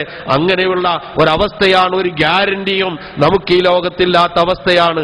ആ നിലയിൽ ജീവിച്ചുകൊണ്ടിരിക്കുന്ന നാം കിട്ടുന്ന ഈ അവസരം, ഇവിടെ നിങ്ങളുടെ വിസയുടെ കാലാവധി കഴിയുന്നതിന് മുമ്പ് 2 കൊല്ലമാകട്ടെ അല്ലെങ്കിൽ ഒരു 10 വർഷമാകട്ടെ, ഏത് നിലയിലാകട്ടെ, ആ വിസയുടെ കാലാവധി തീരുന്നതിന് മുമ്പ് പരമാവധി ആർജിച്ചുകൊണ്ട് ചെയ്യാവുന്നത് ചെയ്തുകൊണ്ട് കുടുംബത്തിന്റെ കാര്യങ്ങൾ ചിട്ടപ്പെടുത്തണം, മറ്റ് മക്കളുടെ വിദ്യാഭ്യാസം കുറ്റമറ്റതാക്കണം. അങ്ങനെ പല ലക്ഷ്യങ്ങളും. ഇനി ഇതെല്ലാം കഴിഞ്ഞ് നാട്ടിലേക്ക് തിരിച്ചെത്തിയാൽ അല്ലലില്ലാത്ത ജീവിതം നയിക്കുന്നൊരു അവസ്ഥയുണ്ടാക്കണം. ഇങ്ങനെ ഒരുപാട് ആഗ്രഹങ്ങളുമായി ഒരു നിമിഷം പോലും പാഴാക്കാതെ എല്ലാ കാര്യങ്ങളും ബദ്ധശ്രദ്ധരായി ജീവിക്കുമ്പോൾ ആ ജീവിതത്തിൽ എല്ലാ നിലയിലും ആത്യന്തികമായ ജീവിതത്തിലേക്ക് എത്തിപ്പെടേണ്ടവർ എന്നുള്ള നിലയിൽ നാം ചെയ്യേണ്ട കാര്യങ്ങൾ, പരലോകത്തേക്ക് യഥാർത്ഥ ജീവിതത്തിലേക്ക് കരുതി വെക്കുന്നവനാരോ അവനാണ് ബുദ്ധിമാൻ എന്നാണ് നബി സല്ലല്ലാഹു അലൈഹി വസല്ലം ഉണർത്തിയത്. അൽ കയ്യിസു മൻ ദാന നഫ്സഹു വഅമില ലിമാ ബഅദൽ മൗത്ത്. അവനെ അല്ലാഹുവിന് പൂർണ്ണമായി സമർപ്പിക്കുകയും കീഴ്പ്പെടുത്തുകയും അല്ലാഹുവിൻ്റെതാക്കി മാറ്റുകയും മരണാനന്തര ജീവിതത്തിന് ശേഷമുള്ളതിന് വേണ്ടി കഠിനാധ്വാനം ചെയ്യുകയും ചെയ്യുന്നവനാരോ അവനാണ് ബുദ്ധിമാൻ. ആ ബുദ്ധിമാന്മാരുടെ കൂട്ടത്തിലാണ് നാം പെടേണ്ടത്. അല്ലാതെ എങ്ങനെ ഉണ്ടാക്കുന്നു എന്ന് നോക്കാതെ ഏത് മാർഗേണയും എന്തും സമ്പാദിക്കാം, ഒരു പ്രശ്നവുമില്ല എന്നാണ് നാം വിചാരിക്കുന്നതെങ്കിൽ സഹോദരങ്ങളെ, ഇഹലോകത്തും പരലോകത്തും അതുകൊണ്ട് നമുക്ക് യാതൊരു മെച്ചവും ഉണ്ടാകാൻ പോകുന്നില്ല. പരലോകത്ത് പ്രത്യേകിച്ചൊരു മെച്ചവും ഉണ്ടാകാൻ പോകുന്നില്ല. അതുപോലെ നമുക്ക് ഇവിടെ ലഭിക്കുന്ന ആയുസ് ഒരു 10-60 കൊല്ലക്കാലം അള്ളാഹു കനിഞ്ഞു നൽകിയ ഔദാര്യമാണ് ഈ ജീവിതം എന്ന് നാം ഓർക്കുക. മറ്റൊന്നുമല്ല, നാം ആവശ്യപ്പെട്ടിട്ടല്ലല്ലോ നമ്മുടെ മാതാവിന്റെ ഗർഭാശയത്തിൽ നാം ഉദയം കൊണ്ടത്. നാം ആരും ആവശ്യപ്പെട്ടിട്ടല്ലല്ലോ വളരെ സുന്ദരമായ നിലയിൽ ഇവിടെ ജനിച്ചു വളർന്നത്. നാം ആരും ആവശ്യപ്പെട്ടിട്ടല്ലല്ലോ നമുക്ക് വേണ്ട സംവിധാനങ്ങൾ ഇവിടെ ഒരുക്കപ്പെട്ടത്. നാം മാതാവിന്റെ ഗർഭാശയത്തിലേക്ക് പിതാവിന്റെ ആ നടുവിൽ നിന്ന് നിർഗളിച്ചു വീഴുന്ന ഒരു ചെറിയ തുള്ളിയായി വീഴുമ്പോൾ അവിടെ എന്തെല്ലാം സംവിധാനം വേണമെന്ന് സംവിധാനിച്ചത് നമ്മളല്ല, അള്ളാഹുവാണ്. ആ അള്ളാഹുവിനെ കുറിച്ചുള്ള ബോധം, അവന്റെ നിയമനിർദ്ദേശങ്ങൾ ജീവിതത്തിൽ പകർത്തേണ്ടതിന്റെ ആവശ്യകത അവിടെയായിരിക്കണം ഒരു വിശ്വാസിയെ പിടിച്ചു നിർത്തേണ്ടത്. അതാണ് പരലോകത്തിനുമുള്ള ചിന്തയാണ് നമ്മെ യഥാർത്ഥ വിശ്വാസത്തിലും അനുഷ്ഠാനങ്ങളിലും നല്ല കർമ്മങ്ങളും പിടിച്ചു നിർത്തുക എന്ന് നാം മനസ്സിലാക്കുക. അതെങ്ങാനും നമ്മുടെ കയ്യിൽ നിന്ന് വിട്ടുപോയാൽ അവസാന നിമിഷം വരെ നമുക്ക് അത് നിലനിർത്തിക്കൊണ്ടുപോകാൻ കഴിയാതെ പോയാൽ ഇന്നമൽ അഅ്മാലു ബിൽ ഖവാതീം, നബി സല്ലല്ലാഹു അലൈഹി വസല്ലം ഉണർത്തുന്ന ഒരു കാര്യമുണ്ട്. മനുഷ്യന്റെ കർമ്മങ്ങളെല്ലാം നിശ്ചയിക്കപ്പെടുന്നത്, തീരുമാനിക്കപ്പെടുന്നത് അന്തിമം അവസാനം എങ്ങനെയാണോ അതിനനുസരിച്ചായിരിക്കും എന്നാണ്. ഏറ്റവും അവസാന നിമിഷം വരെ നല്ല കർമ്മങ്ങൾ ചെയ്തുകൊണ്ട് ജീവിക്കുന്ന മനുഷ്യൻ അവസാന നിമിഷം അവന്റെ വായിൽ നിന്ന് പുറത്തേക്ക് വരുന്ന ഒരു വാക്കോ അല്ലെങ്കിൽ അള്ളാഹു ഇഷ്ടപ്പെടാത്ത ഏതെങ്കിലും ഒരു കാര്യമോ ചെയ്തുകൊണ്ടാണ് ഈ ലോകത്തോട് വിട പറയുന്നതെങ്കിൽ, രക്തസാക്ഷിയാകുന്ന ആണെങ്കിൽ പോലും അവൻ അള്ളാഹുവിന്റെ സ്വർഗത്തിന് അവകാശമുണ്ടാവില്ല എന്ന് പഠിപ്പിക്കുമ്പോൾ സഹോദരങ്ങളെ, എത്രമാത്രം വാക്കും പ്രവൃത്തിയും ശ്രദ്ധിക്കേണ്ടതുണ്ട് എന്ന് നാം ഓർക്കുക. നാം അള്ളാഹുവിന് വേണ്ടി പൂർണ്ണമായും സമർപ്പിക്കുക. പടച്ച തമ്പുരാനെ വിളിച്ചു പ്രാർത്ഥിക്കുന്ന, അവനെ മാത്രം വിളിച്ചു പ്രാർത്ഥിക്കുന്ന മാനസികാവസ്ഥയിലേക്ക് നമ്മൾ എത്തുക. നമ്മളെ സഹായിക്കാൻ വേറെ ആരുമില്ല എന്നുള്ള ഒരു വിശ്വാസം, ദൃഢമായ വിശ്വാസം. ലാ ഇലാഹ ഇല്ലല്ലാഹ് പ്രഖ്യാപിക്കുമ്പോൾ അതിൽ നിന്ന് നമ്മുടെ മനസ്സിൽ നിന്ന് പുറത്തേക്ക് വരേണ്ടത്, ആ പ്രഖ്യാപനത്തിലൂടെ പുറത്തേക്ക് വരേണ്ടത്, ഒരു കാരണവശാലും ആരാധനയുടെ ഒരു അംശവും ഏകനായ അള്ളാഹുവിനല്ലാതെ മറ്റാർക്കും ഞാൻ സമർപ്പിക്കുകയില്ല എന്ന ദൃഢമായ അചഞ്ചലമായ വിശ്വാസമാണ്. ആ വിശ്വാസം മനസ്സിലേക്ക് കടന്നു വരുമ്പോഴാണ് നമുക്ക് നിർഭയത്വം ഉണ്ടാവുക, നമുക്ക് ശാന്തി ഉണ്ടാവുക, നമുക്ക് സമാധാനം ഉണ്ടാവുക. മഹാനായ പ്രവാചകൻ ഇബ്രാഹിം നബി അലൈഹിസ്സലാത്തു വസ്സലാം വളരെ കൃത്യമായി ഈ കാര്യം നമ്മെ പഠിപ്പിച്ചു തന്നു പോയ കാര്യമാണ്. അദ്ദേഹത്തിന്റെ ചരിത്രം, ആ പ്രവാചകന്റെ ത്യാഗോജ്വലമായ ചരിത്രം നമുക്കെല്ലാവർക്കും അറിയാവുന്നതാണ്. ചരിത്രം പരത്തി പറയുവാൻ ഞാൻ ഉദ്ദേശിക്കുന്നതല്ല, മറിച്ച് ഇബ്രാഹിം നബി അലൈഹിസ്സലാത്തു വസ്സലാമയുടെ ചരിത്രം വിശദീകരിക്കപ്പെടുന്ന സൂറത്തു അൻആമിൽ വളരെ കൃത്യമായി നമ്മെ ഓർമ്മിപ്പിക്കുന്ന ഒരു കാര്യമുണ്ട്. അല്ലദീന ആമനു വലം യൽബിസു ഈമാനഹും ബിദുൽമിൻ ഉലൈക ലഹുമുൽ അംനു വഹും മുഹ്തദൂൻ. അല്ലദീന ആമനു, ശരിയായ വിശ്വാസം ഉൾക്കൊള്ളുന്നവർ, വലം യൽബിസു ഈമാനഹും ബിദുൽമിൻ, അവരുടെ വിശ്വാസത്തെ അക്രമവുമായി കൂട്ടിക്കലർത്താതിരിക്കുകയും ചെയ്യുന്നവർ, ഉലൈക ലഹുമുൽ അംനു, അവർക്കാണ് നിർഭയത്വം, അവർക്കാണ് സുരക്ഷ, അവർക്കാണ് ശാന്തി, അവർക്കാണ് സമാധാനം. വഹും മുഹ്തദൂൻ, അവർ തന്നെയാണ് സന്മാർഗം പ്രാപിക്കുകയും ചെയ്യുന്നവർ എന്ന് പരിശുദ്ധ ഖുർആൻ ഉണർത്തുന്നു. അപ്പൊ വിശ്വാസം, അള്ളാഹുവിലുള്ള അചഞ്ചലമായ അവന്റെ ഏകത്വത്തിലുള്ള സുദൃഢമായ വിശ്വാസം, ആ വിശ്വാസം ശക്തിയുള്ളതും സുദൃഢമാക്കുന്നതുമായി തീരേണ്ടതുണ്ട്. ഇല്ലെങ്കിൽ നമ്മുടെ വിശ്വാസത്തിന് അർത്ഥമില്ല എന്ന് നാം മനസ്സിലാക്കേണ്ടതുണ്ട്. എന്താണ് ഇവിടെ ളുൽമ് എന്ന് പറഞ്ഞത്? ചിലപ്പോൾ നമ്മുടെ വാക്കിലോ പെരുമാറ്റത്തിലോ അള്ളാഹുവിന് ഇഷ്ടമില്ലാത്ത എന്തെങ്കിലും കാര്യങ്ങളൊക്കെ വന്നുപോയേക്കാം. അതും സൂക്ഷിക്കേണ്ടവരാണ് നാം. അങ്ങനെ അക്രമമായി കണക്കാക്കപ്പെടാവുന്ന, അതിക്രമമായി കണക്കാക്കപ്പെടാവുന്ന എന്തെങ്കിലുമൊക്കെ നമ്മുടെ ജീവിതത്തിൽ ഉണ്ടായേക്കാം. ഈ വചനം പ്രവാചക തിരുമേനി സല്ലല്ലാഹു അലൈഹി വസല്ലമ ഓതിക്കേൾപ്പിച്ച സന്ദർഭത്തിൽ പ്രവാചകന്റെ അനുയായികൾ ആശങ്കാകുലരായി എന്നാണ് നമുക്ക് മനസ്സിലാക്കാൻ കഴിയുന്നത്, ചരിത്രം നമുക്ക് പറഞ്ഞു തരുന്നത്. അങ്ങനെയുള്ള നുൽമാണ് എങ്കിൽ അല്ലറ ചില്ലറ എന്തെങ്കിലും ഇല്ലാത്ത അവസ്ഥ ഉണ്ടാവില്ലല്ലോ. എന്താണ് ഈ പറഞ്ഞതിന്റെ ഉദ്ദേശം എന്ന് നബി തിരുമേനി സല്ലല്ലാഹു അലൈഹി വസല്ലമയുടെ അടുക്കൽ തന്നെ സംശയ നിവാരണത്തിനായി ചെന്ന അനുചരന്മാർക്ക് പ്രവാചക തിരുമേനി സല്ലല്ലാഹു അലൈഹി വസല്ലമ നൽകിയ ഒരു മറുപടിയുണ്ട്. അല്ല, നിങ്ങൾക്ക് ഓർമ്മയില്ലേ ലുഖ്മാൻ അലൈഹിസ്സലാം അദ്ദേഹത്തിന്റെ മകനോട് ഉപദേശിച്ച ഉപദേശം? യാ ബുനയ്യ ലാ തുശ്രിക് ബില്ലാഹ് ഇന്ന ശിർക ലദുൽമുൻ അലീം. എന്റെ പൊന്നുമോനെ, അള്ളാഹുവിൽ നീ പങ്കു ചേർക്കരുത്. കാരണം അള്ളാഹുവിൽ പങ്കു ചേർക്കുക എന്ന ശിർക്കാണ് ഏറ്റവും മാരകമായ അക്രമം. അപ്പൊ ശിർക്കെന്ന മാരകമായ അക്രമം വിശ്വാസവുമായി കൂട്ടിക്കലർത്താതെ ശുദ്ധമായ തൗഹീദിന്റെ ശീതളഛായയിലൂടെ ജീവിക്കാൻ കഴിയുക എന്നുള്ളത്, അതാണ് വിശ്വാസരംഗത്ത് കുറ്റമറ്റ ഏകദൈവ വിശ്വാസം എന്ന് നാം എപ്പോഴും ഓർക്കേണ്ടതുണ്ട്.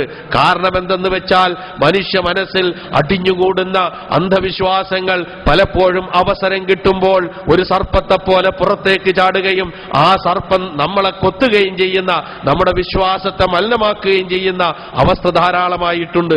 ഞാൻ ആമുഖത്തിൽ സൂചിപ്പിച്ചതുപോലെ പലരുടെയും ഇടയിലാണ് നാം ഇടകലർന്ന് ജീവിക്കുന്നത് എന്നുള്ളത് കൊണ്ട് പലപ്പോഴും പല സംസ്കാരങ്ങളും പല വിശ്വാസങ്ങളും പല ആചാരങ്ങളും പല അനുഷ്ഠാനങ്ങളും നല്ലതാണ് എന്നുള്ള പേരിൽ നാം അറിയാതെ നാം ചെയ്തു പോകുന്ന അവസ്ഥ, ആ അവസ്ഥ തന്നെയാണ് സൂക്ഷിക്കുകയും കരുതിയിരിക്കുകയും ചെയ്യേണ്ടത് എന്ന് ഒന്നുകൂടി ഞാൻ ഓർമ്മിപ്പിക്കുകയാണ്. കാരണം മനുഷ്യന് നമ്മളുടെയൊക്കെ മനസ്സിൽ അങ്ങനെ അടങ്ങിക്കിടക്കുന്ന പലതുമുണ്ട്. എന്തെങ്കിലും ഒരു ഇഷ്യൂ ഉണ്ടാകുമ്പോൾ, എന്തെങ്കിലും ഒരു പ്രശ്നമുണ്ടാകുമ്പോൾ അത് പുറത്തേക്ക് ചാടും. ചിലരുടെ ഉപദേശം അവിടെ പോയാൽ അതിന് പരിഹാരം കാണും, ഇവിടെ പോയാൽ അതിന് പരിഹാരം കാണും. ഇന്ന് നമ്മുടെയൊക്കെ നാടുകൾ ആൾ ദൈവങ്ങൾ വർദ്ധിച്ചുകൊണ്ടിരിക്കുകയാണ്. പക്ഷേ ആൾ ദൈവങ്ങളുടെ ആധിക്യ നിമിത്തം നടക്കാൻ പോലും കഴിയാത്ത നമ്മുടെ രാജ്യത്ത് ആ ആൾ ദൈവങ്ങളുടെ ഏറ്റവും പതിതമായ അവസ്ഥ, അവരുടെ സ്ഥിതിവിശേഷങ്ങൾ പലപ്പോഴും നമ്മൾ കാണുകയും കേൾക്കുകയും വായിക്കുകയും ചെയ്യുന്നതാണ്. സത്യസായി ബാബ എത്ര മനുഷ്യന്മാർക്ക് എന്തെല്ലാം രൂപത്തിലുള്ള അനുഗ്രഹങ്ങൾ നൽകി എന്ന് പറയപ്പെടുന്ന ആളാണ്. പല രൂപത്തിലുള്ള കൈ മുകളിലേക്ക് കാണിച്ചാൽ ലഡു എടുത്തു കൊടുക്കുന്ന ആള്, മോതിരം എടുത്തു കൊടുക്കുന്ന ആള്, ഇങ്ങനെ എല്ലാത്തിലും പ്രശ്നപരിഹാരം നിർദ്ദേശിക്കുന്ന ആള്. ഉള്ള മന്ത്രിമാരും ഉള്ള ക്യാബിനറ്റ് മിനിസ്റ്റർമാരും അതുപോലെ തന്നെ സുപ്രീം കോടതി ജഡ്ജിമാരും ഹൈക്കോടതി ജഡ്ജിമാരും സമൂഹത്തിലെ ബിരുദാനന്തര ബിരുദമുള്ളവരും അത്യുന്നത പദവികളിൽ ഇരിക്കുന്നവരും എല്ലാവരും ആ മനുഷ്യന്റെ കാൽക്കൽ വീഴാൻ, ഒരു നോക്ക് കാണാൻ കാത്തിരിക്കുന്ന അവസ്ഥ നാം കണ്ടതാണ് നമ്മുടെ നാട്ടിൽ.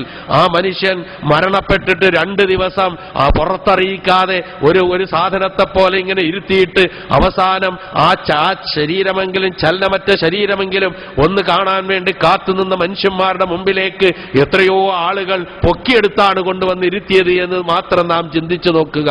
ഒരാൾക്കും സൃഷ്ടാവായ അള്ളാഹുവിന് പുറമെ മറ്റാർക്കും എന്തർപ്പിച്ചാലും ശരി അത് വഴികേടിലേക്കും അള്ളാഹുവിന്റെ കോപം വിളിച്ചു വരുത്തുന്നതിലേക്കുമായിരിക്കും എത്തുക. അത് ഇതുപോലെയുള്ള ആൾ ദൈവങ്ങളാകട്ടെ, മറ്റ് മരിച്ചു മൺമറഞ്ഞു പോയവരുടെ ശവകുടീരങ്ങളുടെ മുമ്പിൽ പോയി നിൽക്കലാകട്ടെ, അവർക്ക് വേണ്ടിയുള്ള നേർച്ചകളാകട്ടെ, വഴിപാടുകളാകട്ടെ, അള്ളാഹു അല്ലാത്തവരിൽ സർവ്വതും സമർപ്പിച്ചുകൊണ്ട് എല്ലാം അവിടെ നിന്ന് കിട്ടും എന്നുള്ള വിശ്വാസത്തോടുകൂടിയാകട്ടെ, പലപ്പോഴും പിശാച് അതിലേക്കായിരിക്കും നമ്മളെ കൊണ്ടുപോയി കൂട്ടുക. ആ വിശ്വാസത്തിൽ നിന്ന് അല്പാൽപമായി അകന്ന് ശരിയായ വിശ്വാസത്തിലേക്ക്, ലാ ഇലാഹ ഇല്ലല്ലാഹയുടെ സന്ദേശത്തിലേക്ക് ശരിയാമണ്ണം തിരിച്ചു വന്നു കഴിഞ്ഞാലും നമ്മുടെ മനസ്സിലുണ്ടാകും ആ കാര്യങ്ങൾ അങ്ങനെ അടഞ്ഞുകൂടി കിടക്കുന്ന അവസ്ഥ. ഒരു ജീവിതത്തിൽ ഒരു രോഗമുണ്ടായി, അല്ലെങ്കിൽ ചെയ്തുകൊണ്ടിരിക്കുന്ന തൊഴിലിന് എന്തെങ്കിലും പ്രശ്നമുണ്ടായി, അതിന്റെ ശമ്പളം കുറയുന്ന അവസ്ഥ വന്നു. ആ നിലയിൽ പലതും നിങ്ങൾ അനുഭവിക്കുന്നവരായിരിക്കും. അങ്ങനെ അനുഭവിക്കുമ്പോൾ പലപ്പോഴും നമ്മുടെ കൂടെയുള്ള ആളുകൾ നമുക്ക് ഉപദേശിച്ചു തരുന്ന ചില ഉപദേശങ്ങൾ ഉണ്ടാകും. അത് ഇന്ന കാരണത്താലാണ്, അതുകൊണ്ട് അവിടെ പോയി ഇന്ന ആളിനെ കണ്ട് അതിന് പരിഹാരം കാണുക എന്നുള്ളത്. അങ്ങനെ ഇരിക്കുന്ന ചില ശൈഖന്മാരൊക്കെ നമ്മുടെയൊക്കെ കൂട്ടത്തിൽ ഉണ്ടായേക്കാം. അങ്ങനെ ഒരു അവസ്ഥയിലേക്ക് നാം പാളിപ്പോവുകയാണ് എങ്കിൽ നാം മനസ്സിലാക്കേണ്ട ഒരു കാര്യം, അങ്ങനെ ഏതെങ്കിലും ഒരു മനുഷ്യനെ സമീപിക്കുകയും അവനിൽ നിന്ന് എന്തെങ്കിലും കാര്യങ്ങൾ ചോദിച്ചറിയുകയും അത് സത്യപ്പെടുത്തുകയും ചെയ്താൽ 40 ദിവസത്തേക്ക് പശ്ചാത്താപം സ്വീകരിക്കുകയില്ല എന്നും 40 ദിവസത്തേക്ക് നമസ്കാരം പോലും സ്വീകരിക്കുകയില്ല എന്നും പ്രവാചക തിരുമേനി സല്ലല്ലാഹു അലൈഹി വസല്ലം നമുക്ക് പറഞ്ഞു തരുന്നുവെങ്കിൽ, ആ അടഞ്ഞുകൂടിയിരിക്കുന്ന വിശ്വാസത്തെ പുറത്തോട് മാറ്റി പുറത്തു വന്നാൽ നാം എങ്ങോട്ടാണ് തിരിച്ചു പോവുക എന്ന് മാത്രമാണ് ചിന്തിക്കേണ്ടത്. കാരണം മനുഷ്യന്റെ മനസ്സങ്ങനെയാണ്. ഒരു സംഭവം മാത്രം ഈ സന്ദർഭത്തിൽ ഞാൻ ഓർമ്മിപ്പിക്കട്ടെ. ഈ അടുത്ത കാലത്ത് മദ്രാസിലെ ചെന്നൈയിലെ മധുര എന്ന് പറയുന്ന സ്ഥലത്ത് ഒരു അയ്യൂബ് ഖാൻ എന്ന് പറയുന്ന മനുഷ്യൻ, അദ്ദേഹം നിർമ്മിക്കുന്ന ഒരു വനിതാ കോളേജിന്റെ പ്രവർത്തനം അത് അനുഗ്രഹീതമായി തീരാൻ വേണ്ടിയിട്ട് ഏതോ ഒരു ജ്യോത്സ്യൻ നിർദ്ദേശിച്ചനുസരിച്ച് രാജലക്ഷ്മി എന്ന് പറയുന്ന 5 വയസ്സ് പ്രായമുള്ള പെൺകുട്ടിയെ 2 തമിഴന്മാരായ സുഹൃത്തുക്കളുടെ, അമുസ്ലിമീങ്ങളായ സുഹൃത്തുക്കളുടെ സഹായത്തോടെ തട്ടിയെടുത്ത് ബലി നൽകിയ സംഭവം നമ്മുടെ നാട്ടിൽ റിപ്പോർട്ട് ചെയ്യപ്പെട്ട കാര്യമാണ്. നാം ഒന്ന് ആലോചിച്ചു നോക്കുക. നരബലി നിരോധിച്ചിട്ടുള്ള നാടാണ് നമ്മുടെ നാട്. മനുഷ്യബലി നിരോധിച്ചിട്ടുള്ള നാടാണ് നമ്മളുടെ നാട്. ആ നാട്ടിൽ നടന്ന ഒരു സംഭവമാണ്. അത് ചെയ്തത് നമ്മളുടെയൊക്കെ പേരുള്ള ഒരാളാണ് എന്നുള്ളത് കൂടി നിങ്ങൾ മനസ്സിലാക്കുക. അയ്യൂബ് ഖാൻ എന്നാണ് അദ്ദേഹത്തിന്റെ പേര്. ഒപ്പമുണ്ടായിരുന്ന 2 പേർ വേറെ ഉണ്ടായിരുന്നു. അവർ രണ്ടും അമുസ്ലിമീങ്ങളാണ്. എന്തിനാണ് ഇത് ചെയ്തത്? ഒരു ജ്യോത്സ്യന്റെ നിർദ്ദേശപ്രകാരം. എന്താണ് ജ്യോത്സ്യം പറഞ്ഞത്? ഒരു പെൺകുട്ടിയെ ബലി കൊടുത്തു കഴിഞ്ഞാൽ, 5 വയസ്സ് പ്രായമുള്ള ഒരു പെൺകുട്ടിയെ ബലി കൊടുത്തു കഴിഞ്ഞാൽ നിങ്ങൾ നിർമ്മിക്കുന്ന വനിതാ കോളേജിന്റെ പ്രവർത്തനം ഗംഭീരമാവുകയും അനുഗ്രഹം ഉൾക്കൊള്ളുന്നവരായി തീരുകയും ചെയ്യും എന്ന് പറഞ്ഞത് കേട്ടുകൊണ്ട് ഈ മനുഷ്യൻ അയാളുടെ മുമ്പിൽ സർവ്വതും സമർപ്പിച്ച് ആ പെൺകുട്ടിയെ നരബലി നടത്തിയതിന്റെ പേരിൽ അറസ്റ്റ് ചെയ്യപ്പെട്ട് നല്ല നിലയിൽ ഇപ്പോൾ ജയിലിൽ കഴിയുന്നുണ്ട്. ഇപ്പൊ വനിതാ കോളേജ് എവിടെ എത്തി? ഏതെല്ലാം രൂപത്തിലേക്ക് കാര്യങ്ങൾ നീങ്ങി? ഞാനിത് സൂചിപ്പിച്ചത് ജീവിക്കുന്ന 100 ഉദാഹരണങ്ങളുണ്ട്. മനുഷ്യന്റെ വിശ്വാസങ്ങളെ ചൂഷണം ചെയ്ത് അന്ധമായി ഇങ്ങനെ കൊഴുക്കുക എന്നുള്ള നിലയിൽ പലതും നമ്മുടെ നാട്ടിൽ ഇപ്പോൾ നടമാടിയ വിപണി, അത് വിറ്റഴിക്കാനുള്ള ശ്രമം, പ്രവാചക തിരുമേനി സല്ലല്ലാഹു അലൈഹി വസല്ലമയുടെ തിരുമുടിയുടെ പേരിൽ നടന്നുകൊണ്ടിരുന്ന കാര്യങ്ങൾ, ഇതിലേക്കൊന്നും ഞാൻ കടന്നു പോകുന്നില്ല. അവിടൊക്കെ പ്രവാചകനോടുള്ള സ്നേഹത്തെ അന്ധമായി ചൂഷണം ചെയ്യുക എന്നുള്ളതാണ് അവിടെ അരങ്ങേറിയത് എന്ന് മനസ്സിലാക്കാൻ നമുക്കാർക്കും പ്രയാസമില്ല. അതുകൊണ്ടാണല്ലോ ഏറെക്കുറെ ഒരേ തൂവൽ പക്ഷികളെപ്പോലെ സഞ്ചരിച്ചു കൊണ്ടിരുന്ന മറ്റൊരു വിഭാഗം അതിനെതിരെ ജിഹാദ് പ്രഖ്യാപിച്ചുകൊണ്ട് നിങ്ങൾ പലരും അത് ഇവിടെ ഇരുന്ന് കാണുകയും കേൾക്കുകയും ചെയ്തിട്ടുണ്ടാകാം. അതിന്റെ വിശകലനത്തിലേക്ക് ഞാൻ പോകുന്നില്ല. ഇടത്തട്ടുകാരും ചൂഷണം ചെയ്യുന്ന ആളുകളും മനുഷ്യന് സമാധാനം പ്രദാനം ചെയ്യേണ്ട സ്ഥലത്ത് മനുഷ്യനെ ചൂഷണം ചെയ്തുകൊണ്ട് മതത്തിന്റെ യഥാർത്ഥ സത്തയിൽ നിന്ന്, അന്തസത്തയിൽ നിന്ന് അടർത്തി മാറ്റി മനുഷ്യനെ മറ്റൊരു വഴിയിലേക്ക് കൊണ്ടുപോയി ചൂഷണത്തിനുള്ള മാർഗമാക്കി മതത്തെ മാറ്റുന്ന ദുഃഖകരമായ അവസ്ഥ ഉണ്ട് എന്നുള്ളത് നാം മറക്കരുത്. അവിടെയും നമ്മുടെ വ്യക്തിത്വം ഉയർത്തി നിർത്താൻ, നിലനിർത്താൻ നമുക്ക് കഴിയണം. അവിടെയും കൂടക്കൂടികളായി നാം മാറിക്കൂടാ. ഇവിടെയാണ് ആദർശ പ്രതിബദ്ധത നിലനിർത്തേണ്ടത് എന്ന് ഒന്നുകൂടി ഞാൻ ഓർമ്മിപ്പിക്കുകയാണ്. ഞാൻ സൂചിപ്പിച്ചത് അന്ധമായ മനസ്സിൽ കുമിഞ്ഞുകൂടിയ ഇത്തരം കാര്യങ്ങൾ അറിയാതെ പുറത്തു വരിക എന്നുള്ളത് മനുഷ്യ സഹജമാണ്. സഹോദരങ്ങളെ, എന്തിനാണ് കാലാകാലങ്ങളിൽ ഒരു പ്രവാചകന് ശേഷം മറ്റൊരു പ്രവാചകനെ ഇങ്ങനെ അയച്ചുകൊണ്ടിരുന്നത്? അവരിലൂടെ വേദഗ്രന്ഥങ്ങളും ഏടുകളും ഗ്രന്ഥങ്ങളും നൽകിയിരുന്നത് എന്തിനാണ്? ഒരൊറ്റ ആളിനെ അയച്ചുകൊണ്ട് മനുഷ്യനെയൊക്കെ അങ്ങോട്ട് നന്നാക്കിയെടുത്താൽ പോരായിരുന്നുവോ? എന്തിനാണത് ചെയ്തത്? അതിൽ വലിയ പാഠമുണ്ട്. ഒരു പ്രവാചകൻ വരുന്നു, ജനങ്ങളെ വിശ്വാസപരമായി സംസ്കരിച്ചെടുത്ത് ആചാരപരമായി നന്നാക്കിയെടുത്ത് ആ സത്യവിശ്വാസത്തിന്റെ അത്യത്ഭുതകരമായ വിജയവും സത്യനിഷേധത്തിന്റെ അതിദയനീയമായ പരാജയവും നേരിൽ കണ്ട ആ സമൂഹത്തിന്റെ പിന്തലമുറ വിശ്വാസപരമായി ദുഷിക്കുന്നു, ആചാരപരമായി നശിക്കുന്നു. അപ്പോൾ അവരിൽ ഇസ്ലാഹ്, സംസ്കരണം, നവോത്ഥാനം, പരിഷ്കരണം, മാറ്റം, പരിവർത്തനം ഉണ്ടാക്കിയെടുക്കാൻ വേണ്ടി മറ്റൊരു പ്രവാചകനെ നിയോഗിക്കുന്നു. ആ പ്രവാചകൻ വന്ന് സത്യത്തിലേക്ക് ക്ഷണിക്കുന്നു. ഇതല്ലേ പ്രവാചക നിയോഗത്തിന്റെ ചരിത്രം? അവസാന പ്രവാചകനായി മുഹമ്മദ് മുസ്തഫ റസൂൽ കരീം സല്ലല്ലാഹു അലൈഹി വസല്ലമ നിയോഗിതനായി അവസാന വേദഗ്രന്ഥമായി പരിശുദ്ധ ഖുർആൻ അവതരിപ്പിക്കപ്പെട്ടു. ഇനി ഒരു വേദഗ്രന്ഥം അവതരിപ്പിക്കാനില്ല, ഒരു പ്രവാചകന്റെ ആഗമനവുമില്ല. അവിടെ പിന്നെ എന്താണ് ഒരു വിശ്വാസി? അവിടെയും ഇത് സംഭവിച്ചുകൂടെ? തീർച്ചയായും സംഭവിക്കാം. നബി തിരുമേനി സല്ലല്ലാഹു അലൈഹി വസല്ലമ ജീവിച്ചിരുന്ന കാലത്ത് തന്നെ യുദ്ധത്തിന് പുറപ്പെടുന്ന സന്ദർഭത്തിൽ പ്രവാചകന്റെ അനുയായികളിൽ ചിലർ റാത്തു അൻവാത്ത് ആവശ്യപ്പെട്ട ചരിത്രം ഇസ്ലാമിക ചരിത്രത്തിൽ നമുക്ക് വായിക്കാൻ കഴിയും. എന്താണത്? യുദ്ധത്തിന് പോകുമ്പോൾ മുശ്രിക്കുകൾ അവരുടെ വാളുകൾ കൊണ്ടുപോയി കൊളുത്തിയിടാൻ ഉപയോഗിച്ച ഒരു മരം, ആ മരത്തിൽ ചില കൊക്കകളും കൊളുത്തുകളും ഉണ്ടായിരുന്നു. അവിടെ കൊണ്ടുപോയി വാളൊന്ന് തൊട്ട് കഴിഞ്ഞാൽ, വാളൊന്ന് കുത്തിയിട്ട് കഴിഞ്ഞാൽ അതിന്റെ ബർക്കത്ത് കൊണ്ട് യുദ്ധം വിജയിക്കുമെന്ന് തെറ്റായ കാഴ്ചപ്പാടോടുകൂടി നീങ്ങിയ ആളുകളുടെ ആ പ്രവർത്തനങ്ങൾ കണ്ടുകൊണ്ടാണ് ചോദിക്കുന്നത്, ഇജഅല്ലനാ ദാത്തു അൻവാത്തിൻ കമാലഹും ദാത്തു അൻവാത്ത്. അവർക്കത് തൂക്കിയിടാൻ കൊളുത്തുള്ള മരമുള്ളതുപോലെ ഞങ്ങൾക്കും കൊളുത്തിയിടാനുള്ള ഒരു മരമുണ്ടായിരുന്നുവെങ്കിൽ എന്ന് പ്രവാചകനോട് ആവശ്യപ്പെട്ടപ്പോൾ നാ ബർക്കത്തെടുത്തോളി എന്നല്ല നബി സല്ലല്ലാഹു അലൈഹി വസല്ലമ പറഞ്ഞത്. പ്രവാചകൻ ചോദിച്ച ചോദ്യം എന്താണെന്നറിയുമോ? മൂസാ നബി അലൈഹി സ്വലാത്തു വസ്സലാമയുടെ ജനത മൂസാ നബിയോട് ചോദിച്ചതുപോലെ ഇജഅല്ലനാ ഇലാഹൻ കമാലഹും ആലിഹ, അവർക്ക് ഇലാഹുകൾ ഉള്ളതുപോലെ ഞങ്ങൾക്കും ഒരു ഇലാഹിനെ നിശ്ചയിച്ചതാ എന്ന് പറഞ്ഞ അവസ്ഥയിലേക്കാണല്ലോ നിങ്ങൾ പോയത്. പ്രവാചകൻ എത്ര ബുദ്ധിമുട്ട് അനുഭവിച്ച് ത്യാഗം അനുഭവിച്ചാണ് അവരുടെ മനസ്സുകളെ മാറ്റിയെടുത്തത് എന്നുള്ളത് നാം വിശകലനം ചെയ്യേണ്ട ആവശ്യമില്ല. ഇത് മനുഷ്യ സഹജമാണ്. എന്തേ? ഖുർആനിൽ പേരെടുത്ത് പറഞ്ഞ ഒരു മരമാണല്ലോ ബൈഅത്തുർ റിദ്വാൻ നടന്ന ഇത് യുബായിഊനക തഹ്ത ശജറ. ആ മരത്തിന്റെ അടിയിൽ വെച്ച് നിന്നോട് അവർ ബൈഅത്ത് ചെയ്ത സന്ദർഭം എന്ന് പരിശുദ്ധ ഖുർആൻ പറയുന്നു. ആ മരത്തിന്റെ താഴ്ഭാഗത്ത് ചില ആളുകൾ പോയി ഇരിക്കുകയും ബർക്കത്തിന് വേണ്ടി പോവുകയും ചെയ്യുന്ന വിവരമറിഞ്ഞപ്പോൾ മഹാനായ ഉമറുൽ ഫാറൂഖ് റളിയല്ലാഹു അൻഹു ആളെ അയച്ചിട്ട് ആ മരം തന്നെ മുറിപ്പിച്ച് കളഞ്ഞ സംഭവം ചരിത്രത്തിൽ നമുക്ക് പഠിപ്പിച്ചു തരുന്നത് എന്താണ്? വിശ്വാസത്തിൽ നിന്ന് വ്യതിചലിക്കാൻ അധിക സമയമൊന്നും വേണ്ട. അള്ളാഹുവിനെ പോലെ ഒരു അള്ള ഉണ്ട് എന്ന് പറഞ്ഞുകൊണ്ട് പ്രതിഷ്ഠിക്കേണ്ട ആവശ്യമില്ല. മറിച്ച് അള്ളാഹുവിന് മാത്രം സമർപ്പിക്കേണ്ട പ്രാർത്ഥനയും അള്ളാഹുവിൽ മാത്രം പരമേൽപ്പിക്കേണ്ട തവക്കുലും അള്ളാഹു അല്ലാത്തവരിലേക്ക് മാറിക്കഴിഞ്ഞാൽ വിശ്വാസം പിഴച്ചു പോകും എന്ന് മനസ്സിലാക്കുകയാണ് ഇവിടെ എല്ലാം ചെയ്യുന്നത്. മഹാനായ ഷെയ്ഖുൽ ഇസ്ലാം മുഹമ്മദ് ബിൻ അബ്ദുൽ വഹാബ് റഹ്മത്തുള്ളാഹി അലൈഹി, നിങ്ങളൊക്കെ സൗദി അറേബ്യയിലെ ഒരു ഭാഗത്താണ് ജീവിക്കുന്നത്. ഈ രാഷ്ട്രത്തിന് ആ രൂപത്തിലുള്ള ചരിത്രപരമായ ഒരു പാരമ്പര്യമുണ്ട്. ആ പാരമ്പര്യം ഓർമ്മിപ്പിക്കാൻ വേണ്ടിയിട്ടല്ല, മറിച്ച് ആ പ്രവാചകന്റെയും ഉമർ ബിൻ ഖത്താബ് റളിയല്ലാഹു അൻഹുവിന്റെയും ഒക്കെ ആ മാതൃക പിൻപറ്റിക്കൊണ്ട് ഷെയ്ഖുൽ ഇസ്ലാം മുഹമ്മദ് ബിൻ അബ്ദുൽ വഹാബ് റഹ്മത്തുള്ളാഹി അലൈഹി അദ്ദേഹത്തിന്റെ നാടായ നജിദിൽ ഫഹ്ലി എന്ന് പറയുന്ന വലിയൊരു മരമുണ്ടായിരുന്നു. ആ മരത്തിൽ വന്നുകൊണ്ട് വിവാഹിതരായിട്ട് കുട്ടികൾ ഉണ്ടാകാത്ത ദമ്പതികളും അവിവാഹിതരും ഒക്കെ വന്നുകൊണ്ട് ആ മരം കെട്ടിപ്പിടിച്ചുകൊണ്ട് കൂറ്റനിൽ കൂറ്റനായിട്ടുള്ളവനെ എനിക്കൊരു സന്താനത്തെ പ്രദാനം ചെയ്യണമേ, എനിക്കൊരു ഇണയെ നൽകണമേ എന്ന് പറഞ്ഞ് കെട്ടിപ്പിടിച്ച് പ്രാർത്ഥിക്കുന്ന ദുഃഖകരമായ അവസ്ഥ അറിഞ്ഞ ഷെയ്ഖുൽ ഇസ്ലാം മുഹമ്മദ് ബിൻ അബ്ദുൽ വഹാബ് റഹ്മത്തുള്ളാഹി അലൈഹിയും കൂട്ടരും ആ മരം മുറിച്ചു കളയാൻ വേണ്ടി പുറപ്പെട്ടതും മരം മുറിക്കാൻ വന്നപ്പോൾ ഏൽക്കേണ്ടി വന്ന പ്രയാസങ്ങളും അവസാനം മരം മുറിച്ചു കഴിഞ്ഞാൽ ഉണ്ടാകാവുന്ന കുരുത്തക്കേട് കാണാൻ വേണ്ടി തടിച്ചുകൂടിയവരും ഒക്കെ ചരിത്രത്തിൽ രേഖപ്പെടുത്തിയിട്ടുണ്ട്. എന്താണ് സഹോദരങ്ങളെ, ഒരു മരം മുറിച്ചാൽ അതിന്റെ കറാമത്ത് എന്താണ്? നിലത്തേക്ക് പൊത്തുക, വീഴുക. ആ മരവും അങ്ങനെ തന്നെ വീണു, ഒന്നും സംഭവിച്ചില്ല. എന്താണ് ഈ മാതൃക?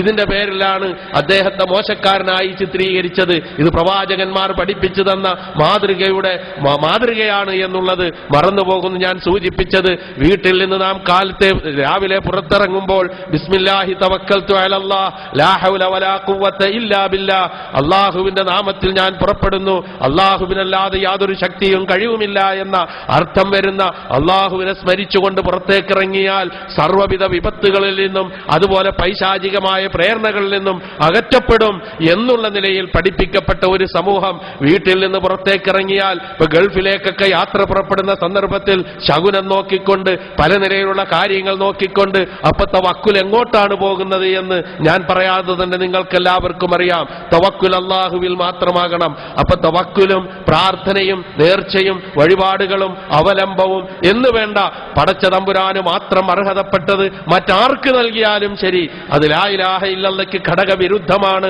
പ്രവാചകന്മാർ പഠിപ്പിച്ചതിനെതിരാണ് എന്ന് മനസ്സിലാക്കിക്കൊണ്ട് വിശ്വാസരംഗത്ത് അടിയുറച്ചു നിൽക്കുക. ഒരു തരത്തിലുള്ള പ്രേരണകൾക്കും വശംവദരാകാതെ മനസ്സിൽ കുമിഞ്ഞുകൂടിയിരിക്കുന്ന ദുഷിച്ച വിശ്വാസങ്ങൾ പുറത്തു വരുമ്പോൾ അടിച്ചമർത്തിക്കൊണ്ട് ശരിയായ വിശ്വാസത്തിൽ അടിയുറച്ചു നിൽക്കുക എന്നുള്ളത് ഏറ്റവും നമ്മുടെ വിജയത്തിന് നിദാനമായിട്ടുള്ള കാര്യമാണ്. ഇത് നന്നായിട്ടില്ലെങ്കിൽ മറ്റെന്ത് നന്നായിട്ടും യാതൊരു കാര്യവുമില്ല. അപ്പൊ ആ നിലയിലുള്ള വിശ്വാസം അള്ളാഹുവിനെ കുറിച്ച്. മറ്റൊന്ന് നമ്മെ നേരെ നിലക്ക് നിർത്തേണ്ടത്, ഇവിടെ ജോലി ചെയ്തുകൊണ്ടിരിക്കുന്ന നമ്മെ സംബന്ധിച്ചിടത്തോളം എന്തെങ്കിലും ഒരു കുറ്റത്തിന് പിടിക്കപ്പെട്ട് കഴിഞ്ഞാൽ പലപ്പോഴും ശുപാർശക്കാരെ പോലും നമുക്ക് ഇവിടെ തന്നെ കിട്ടാറില്ല. കാരണം എന്തെങ്കിലും ഒരു തെറ്റ് ചെയ്തു കഴിഞ്ഞാൽ ആളകത്തായി കഴിഞ്ഞാൽ അറിയുന്നത് എത്രയോ കാലങ്ങൾക്ക് ശേഷമായിരിക്കും. ഞാൻ നിങ്ങൾക്ക് പറഞ്ഞു തരേണ്ട ആവശ്യമില്ല. അപ്പൊ കുറ്റം ചെയ്യാൻ ശിക്ഷിക്കപ്പെടണം എന്നുള്ളത് സാധാരണയായ ഒരു ന്യായമാണ്, ഒരു നീതിയാണ്. ഇതിനപ്പുറം അതിനെ ഒന്നും നാം വിലയിരുത്തേണ്ടതില്ല. അള്ളാഹു പറഞ്ഞു വിട്ടു, ഈ ലോകത്തേക്ക് ശരിയായ മാർഗം കാണിച്ചു തന്നുകൊണ്ട് പ്രവാചകനെ നിയോഗിച്ചുകൊണ്ട് ഖുർആനും സുന്നത്തും വ്യക്തമാക്കിക്കൊണ്ട് ഈ ലോകത്തേക്ക് പറഞ്ഞു വിട്ടു. ഒരു വ്യക്തമായ മാർഗരേഖ കാണിച്ചു തന്നുകൊണ്ട് ഇതിലൂടെ നീങ്ങുക, വിജയിക്കാം, ഇതിലേ പോകരുത് പരാജയപ്പെടും, ഇപ്പുറത്തൂടെ പോകരുത് പരാജയപ്പെടും എന്ന് മുന്നറിയിപ്പ് നൽകി. എന്നിട്ട് അവിടെ തിരിച്ചെത്തുമ്പോൾ പല രൂപത്തിൽ പലരും സഹായിക്കുമെന്ന് വിചാരിച്ചുകൊണ്ട് പരലോകത്ത് രക്ഷപ്പെടാമെന്ന് വിചാരിച്ച് ചെന്നുകൂടുന്ന ഒരവസ്ഥ ഒരിക്കലും ഉണ്ടായിക്കൂടാ. ഖബർ മുതൽ അങ്ങോട്ട് നമ്മുടെ ജീവിതം ഒറ്റയ്ക്ക് മാത്രമാണ്. നമുക്ക് സഹായിയും നമുക്ക് അത്താണിയുമായിട്ടുള്ളത് നമ്മുടെ അമലുകൾ മാത്രമാണ്. അബൂ ഹുറൈറ റളിയല്ലാഹു അൻഹു പറഞ്ഞതായിട്ടാണ് എന്നെന്റെ ഓർമ്മ. തെറ്റുണ്ടെങ്കിൽ അള്ളാഹു പൊറുക്കട്ടെ എന്ന് ഞാൻ പ്രാർത്ഥിക്കുകയാണ്. അതായത് നബി സല്ലല്ലാഹു അലൈഹി വസല്ലമ പറഞ്ഞത്, ഒരു മനുഷ്യൻ മരണത്തിന് ശേഷമുള്ള ആ അവസ്ഥയെങ്ങാനും അറിഞ്ഞിരുന്നുവെങ്കിൽ, ശരിയാവണ്ണം അവൻ അറിഞ്ഞിരുന്നുവെങ്കിൽ, മനസ്സിലാക്കിയിരുന്നുവെങ്കിൽ ഒരുരുള ഭക്ഷണം കഴിക്കുമായിരുന്നില്ല, ഒരിറ്റു വെള്ളം കുടിക്കുമായിരുന്നില്ല, സദാ അവൻ നെഞ്ചത്തടിച്ച് നിലവിളിച്ചുകൊണ്ടേയിരിക്കും. അതാണ് മരണശേഷമുള്ള അവസ്ഥ എന്ന് കൃത്യമായി നമ്മെ ബോധ്യപ്പെടുത്തുമ്പോൾ അവനവന്റെ വിശ്വാസവും അവനവന്റെ കർമ്മങ്ങളും മാത്രമായിട്ടാണ് നമുക്കങ്ങോട്ട് കടന്നു ചെല്ലാൻ കഴിയുക. ആ നിലയിലുള്ള ഒരു ജീവിതം മുതൽ മരണാനന്തര ജീവിതം ഏറ്റവും അവസാന നിമിഷം വരെയും ഒറ്റയ്ക്ക് അവനും അവനവന്റെ അമലുകളും. അതാണ് മഹാനായ പ്രവാചകൻ ഇബ്രാഹിം നബി അലൈഹിസ്സലാത്തു വസ്സലാം പ്രാർത്ഥിച്ച പ്രാർത്ഥന, വലാ തുഖ്സിനി യൗമ യുബഅസൂൻ യൗമ ലാ യൻഫഉ മാലും വലാ ബനൂൻ ഇല്ലാ മൻ അത്തല്ലാഹ ബിഖൽബിൻ സലീം. അല്ലാഹുവേ, എല്ലാവരെയും ഒരുമിച്ച് കൂട്ടപ്പെടുന്ന ദിവസം എന്നെ നീ അപമാനിക്കരുതേ. ഏതാണ് ആ ദിവസം? യൗമ ലാ യൻഫഉ മാലും വലാ ബനൂൻ, സമ്പത്തും സന്താനങ്ങളും പ്രയോജനം ചെയ്യാത്ത ദിവസം. അന്ന് ഒരിക്കലും എന്നെ നീ അപമാനിക്കരുതേ. സമ്പത്തും പ്രയോജനം ചെയ്യില്ല, മക്കളും പ്രയോജനം ചെയ്യില്ല, അധികാരം പ്രയോജനം ചെയ്യില്ല, സ്ഥാനമാനങ്ങൾ പ്രയോജനം ചെയ്യില്ല. ഒരു ശൈഖന്മാരും ഒരു അമ്പിയാക്കന്മാരും ഒരു ഔലിയാക്കന്മാരും ആരും തന്നെ, ഒരു ശുഹദാക്കളും സിദ്ദീഖീങ്ങളും സാലിഹീങ്ങളും ആരും തന്നെ അത്താണിയായിട്ടുണ്ടാവുകയില്ല. അത്താണി ഒന്നേ ഒന്ന് മാത്രം, അവന്റെ ശരിയായ വിശ്വാസവും അവന്റെ കർമ്മങ്ങളും മാത്രം എന്ന് വിശ്വസിച്ചു കൊണ്ടുപോകുന്ന ഒരു മനുഷ്യനെ സംബന്ധിച്ചിടത്തോളം അങ്ങോട്ടുള്ള പ്രവാസ ജീവിതം കഴിച്ച് അങ്ങോട്ട് പോകാനുള്ള കാര്യങ്ങളിൽ സൂക്ഷിക്കുന്നതിൽ ഇത് വളരെ ബുദ്ധിപൂർവ്വം അത് സൂക്ഷിക്കും. അതാണ് ബുദ്ധിമാന്മാരുടെ സ്വഭാവം എന്ന് സൂചിപ്പിച്ചത്. ആ ഒരു ബോധം മറ്റാരും അത്താണിയായിട്ടുണ്ടാവുകയില്ല. ഞാനും എന്റെ അമലുകളും മാത്രമേ ഉണ്ടാവുകയുള്ളൂ. സഹോദരങ്ങളെ, ഖബറിലേക്ക് നമ്മളെ പൊതിഞ്ഞു കെട്ടി കൊണ്ടുപോകുമ്പോൾ ഉറ്റവരുണ്ടാവും, ഉടയവരുണ്ടാകും, മക്കളുണ്ടാകും, സ്നേഹിതന്മാരുണ്ടാകും, നമ്മുടെ നേതാക്കന്മാരുണ്ടാകും, എല്ലാവരും ഉണ്ടാകും. പക്ഷേ അവർ ഖബറിന്റെ അടുക്ക വരെ വരികയുള്ളൂ. പരമാവധി നമസ്കരിച്ച് തസ്ബീഹ് ചൊല്ലി അവരെങ്ങനെ വിരിഞ്ഞു പോകും, പൊറുക്കലിനെ തേടിക്കൊണ്ട് അകന്നു പോകും. ആർക്കും ഒന്നും ചെയ്യാൻ കഴിയില്ല, ഒപ്പം വരാൻ കഴിയില്ല. സാങ്കേതിക വിദ്യ ഇത്രമാത്രം പുരോഗതി പ്രാപിച്ച സന്ദർഭത്തിൽ എന്തെങ്കിലും സാങ്കേതിക വിദ്യയുടെ ഒരു സഹായം ചെയ്യാൻ കഴിയില്ല. ആ നിലയിൽ ഒറ്റത്തടിയോടുകൂടി എത്തുമ്പോൾ എന്റെ അമലുകളെ ഉണ്ടാവുകയുള്ളൂ എന്ന് ദൃഢമായി വിശ്വസിക്കുന്നുവെങ്കിൽ അവന്റെ വിശ്വാസം കുറ്റമറ്റതായി, അവന്റെ കർമ്മങ്ങൾ കുറ്റമറ്റതായി, അവന്റെ സാമ്പത്തിക ഇടപാടുകൾ കുറ്റമറ്റതായി സുരക്ഷിതമായി, ഇതിൽ യാതൊരു സംശയവുമില്ല. ആ നിലയിലുള്ള ഒരു വിശ്വാസത്തിന്റെ അഭാവമാണ് നേരത്തെ ഞാൻ സൂചിപ്പിച്ച കാര്യങ്ങളിലേക്ക്, അരുതായ്മകളിലേക്ക്, നിഷിദ്ധമായ കാര്യങ്ങളിലേക്ക് പലപ്പോഴും കടന്നു ചെല്ലാൻ പ്രേരിതമാകുന്നത് എന്നുള്ളതിൽ യാതൊരു സംശയവുമില്ല. ഞാൻ ദീർഘിപ്പിക്കുന്നില്ല സഹോദരങ്ങളെ. ഈ ഒരു മനോഭാവം നാം മനസ്സിലാക്കേണ്ടത് ഈ ജീവിതത്തിൽ ഞാൻ തുടങ്ങിക്കൊണ്ടുവന്നത്, ഈ ജീവിതത്തിൽ നമുക്ക് ത്യാഗം ആവശ്യമാണ്. ആ ത്യാഗത്തോടുകൂടി അല്ലാതെ നമ്മുടെ ജീവിതത്തെ വിജയത്തിലെത്തിക്കാൻ നമുക്ക് കഴിയുകയില്ല.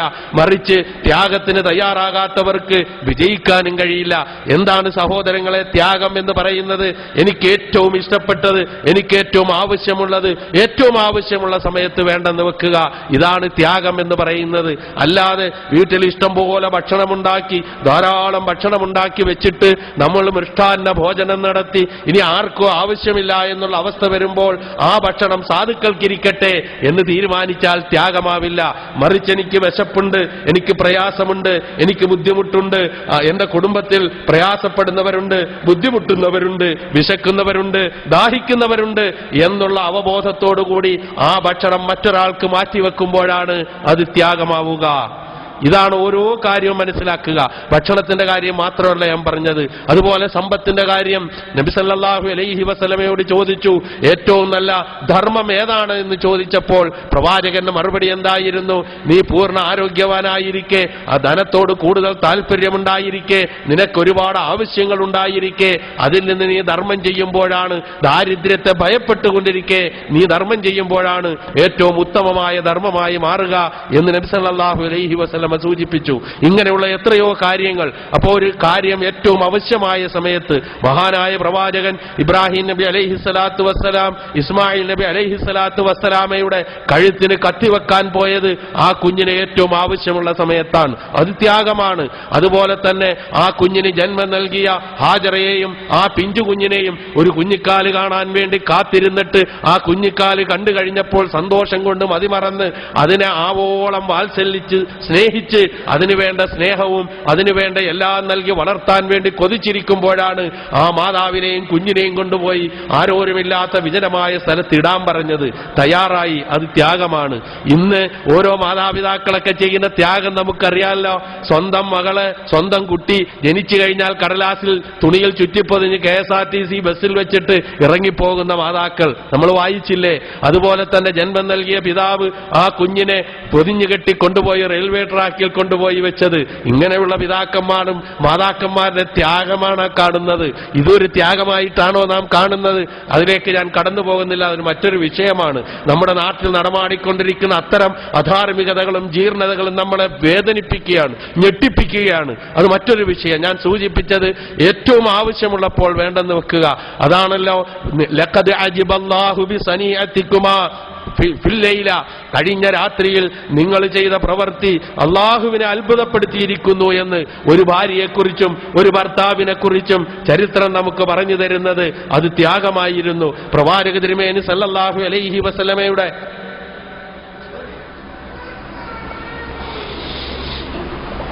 സന്നിധാനത്തിൽ വന്നുകൊണ്ട് ഒരു മനുഷ്യൻ ഇന്നി മജ്ഹൂദ്, അള്ളാഹുവിന്റെ ദൂതരെ ഞാൻ വളരെ പ്രയാസപ്പെടുന്നവനാണ്, ബുദ്ധിമുട്ടുന്നവനാണ്, വിശന്നിട്ട് വയ്യ.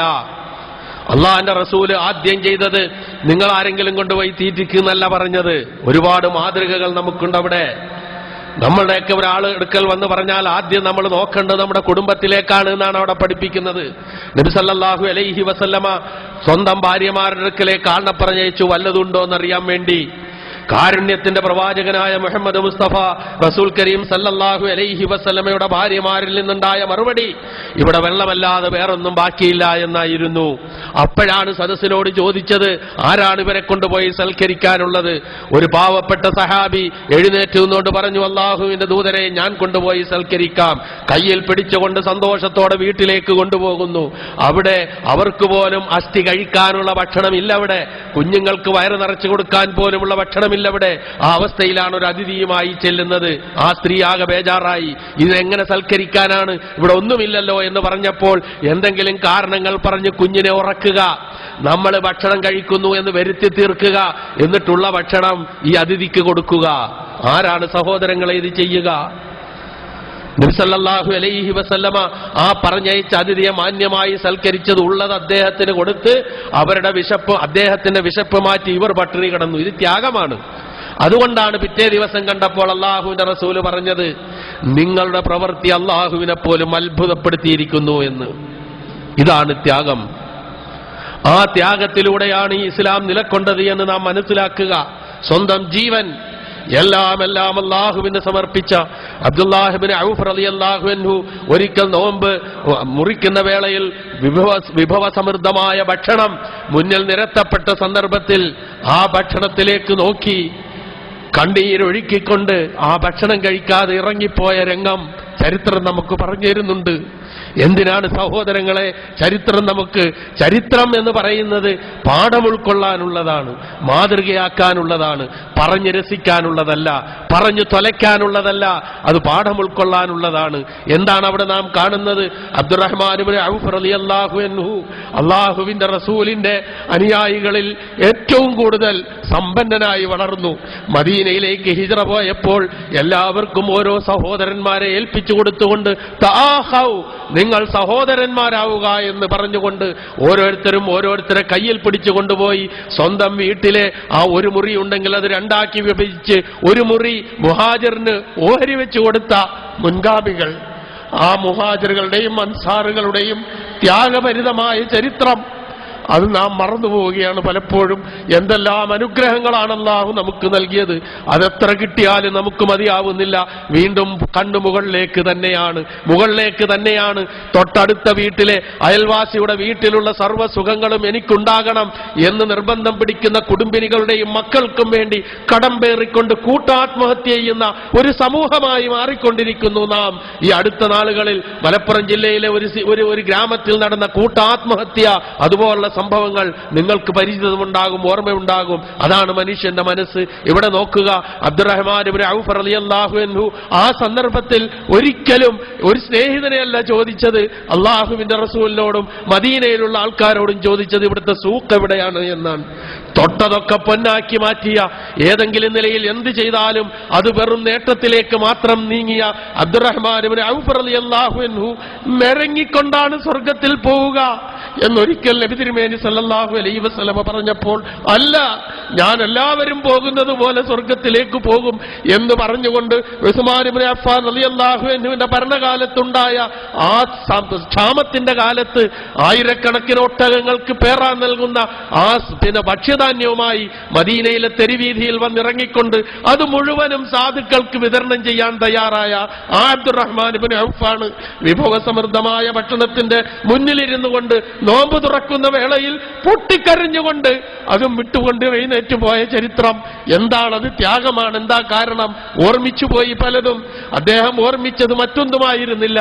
എന്തായിരുന്നു ഓർമ്മിച്ചത്? അദ്ദേഹത്തിന്റെ ഒപ്പം ചില ആൾക്കാരുണ്ടായിരുന്നു. മുസ്അബ് ഇബ്നു ഉമൈർ റളിയല്ലാഹു അൻഹുവിനെ പോലെയുള്ള യുവാക്കൾ. എന്റെ മുമ്പിൽ ഒരുപാട് ചെറുപ്പക്കാർ കൂടിയിരിക്കുന്നു. ചെറുപ്പക്കാരായ സുഹൃത്തുക്കളെ, ദീൻ മനസ്സിലാക്കി ജീവിക്കാൻ നിങ്ങൾക്ക് ഭാഗ്യം സിദ്ധിച്ചിട്ടുണ്ട് എങ്കിൽ ഏറ്റവും വലിയ സൗഭാഗ്യവാന്മാരാണ് നിങ്ങൾ. ഒരിക്കലും ഇതിൽ നിന്ന് കുതിര നിങ്ങൾ മാറുന്ന അവസ്ഥ ഒരിക്കലും നിങ്ങളുടെ ജീവിതത്തിൽ ഉണ്ടായിക്കൂടാ. കാരണം യുവത്വം ഏറ്റവും കൂടുതൽ പരിഗണിക്കപ്പെടുന്ന ഒരു പ്രായമാണ്. നമ്മുടെ ആയുസ്സിനെ കുറിച്ച് പരലോകത്ത് ചോദ്യം ചെയ്യപ്പെടുമ്പോൾ ആ ആയുസ്സിന്റെ സിംഹഭാഗമായി തീരുന്ന യുവത്വത്തെക്കുറിച്ച് പ്രധാനമായി ചോദ്യം ചെയ്യുമെന്നും യുവത്വം അള്ളാഹുവിന് ഇഷ്ടപ്പെട്ട മാർഗത്തിൽ വിനിയോഗിച്ചവർക്ക് അള്ളാഹുവിന്റെ തണൽ ലഭിക്കുമെന്നും പഠിപ്പിക്കപ്പെട്ടിട്ടുണ്ട് എന്നുള്ളത് നാം മറക്കരുത്.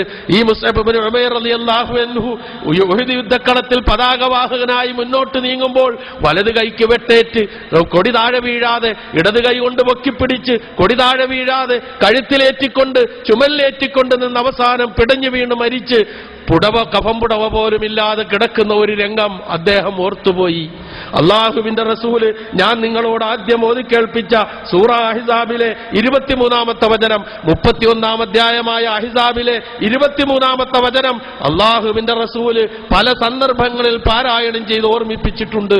അതിൽ പെട്ടതാ ഉമൈർ റളിയല്ലാഹു അൻഹു അതാണ് വിഭവസമൃദ്ധമായ ഭക്ഷണത്തളിക മുന്നിലിരുന്നിട്ട് നോമ്പുകാരനായിട്ട് പോലും അതിലേക്ക് കൈപോകാതെ എനിക്കിനി ഭക്ഷണം വേണ്ട എന്ന് പറഞ്ഞുകൊണ്ട് പൊട്ടിക്കരഞ്ഞുകൊണ്ട് എഴുന്നേറ്റുപോയ രംഗം. കാരണം ഓർത്തത് മുസ്അബ് ഇബ്നു ഉമൈർ റളിയല്ലാഹു അൻഹുവിനെയാണ്. മദീനയിലെ ചെറുപ്പക്കാരുടെ ആവേശം, യുവതികളുടെ കാഴ്ച വസ്തു, ആ നാട്ടിലെ പ്രമാണിയുടെ പ്രമാണി ആ യുവാവായ മുസ്അബ് ഇബ്നു ഉമൈർ റളിയല്ലാഹു അൻഹു ലാ ഇലാഹ ഇല്ലല്ലാഹയുടെ പതാകവാഹകനായതോടുകൂടി എല്ലാം നഷ്ടപ്പെട്ടു. എല്ലാവരും പുറത്തേക്കെറിഞ്ഞു. അവസാനം ഹിജ്റ, അബ്സീനിയയിൽ നിന്ന് ഹിജ്റ കഴിഞ്ഞ് തിരിച്ചു വരുമ്പോൾ മുസ്അബ് ഇബ്നു ഉമൈർ റളിയല്ലാഹു അൻഹുവിനെ കണ്ടിട്ട് പ്രവാചകന് പോലും മനസ്സിലായില്ല. കാരണം കീറിപ്പറഞ്ഞ വസ്ത്രം, പാറിപ്പറന്ന തലമുടി, ക്ഷീണിതനായി പോയി ആകെ. അവസാനം ആ വസ്ത്രം ആ രൂപത്തിൽ കണ്ട മുസ്അബിന്റെ സംസാരത്തിൽ നിന്നാണ് റസൂൽ സല്ലല്ലാഹു അലൈഹി വസല്ലമ മുസ്അബാണതെന്ന് തിരിച്ചറിഞ്ഞത്. ആ മുസ്അബ് രക്തസാക്ഷിയായി വീഴുമ്പോൾ ഉഹദ് യുദ്ധത്തിൽ രണ്ടാളുടെ മരണം പ്രവാചകനെ ഏറ്റവും കൂടുതൽ വ്യസനിപ്പിച്ചിരുന്നു. ഒന്ന് ഹംസ റളിയല്ലാഹു അൻഹുവിന്റെ മരണം, മറ്റൊന്ന് മുസ്അബിന്റെ മരണം. ഇത് രണ്ടും റസൂലിന് താങ്ങാൻ കഴിഞ്ഞില്ല. റസൂൽ സല്ലല്ലാഹു അലൈഹി വസല്ലമ മുസ്അബിന്റെ മയ്യത്തിന്റെ അടുക്കൽ ചെന്നു വന്നുകൊണ്ട് പറയുന്നു, മുസ്അബ് ഒരു ചെറുപ്പക്കാരന് മുമ്പ് ഞാൻ കണ്ടിരുന്നു. എത്ര സുന്ദരനായിരുന്നു, എത്ര സമ്പന്നനായിരുന്നു, എല്ലാവരും ഇഷ്ടപ്പെട്ടവനായിരുന്നു. ഇതാ കിടക്കുന്നു മുസ്അബ്. ഒരു തുണി കൊണ്ട് തല പൊതിഞ്ഞാൽ കാല് വെളിവാകുന്നു, കാല് പൊതിഞ്ഞാൽ തല വെളിവാകുന്നു.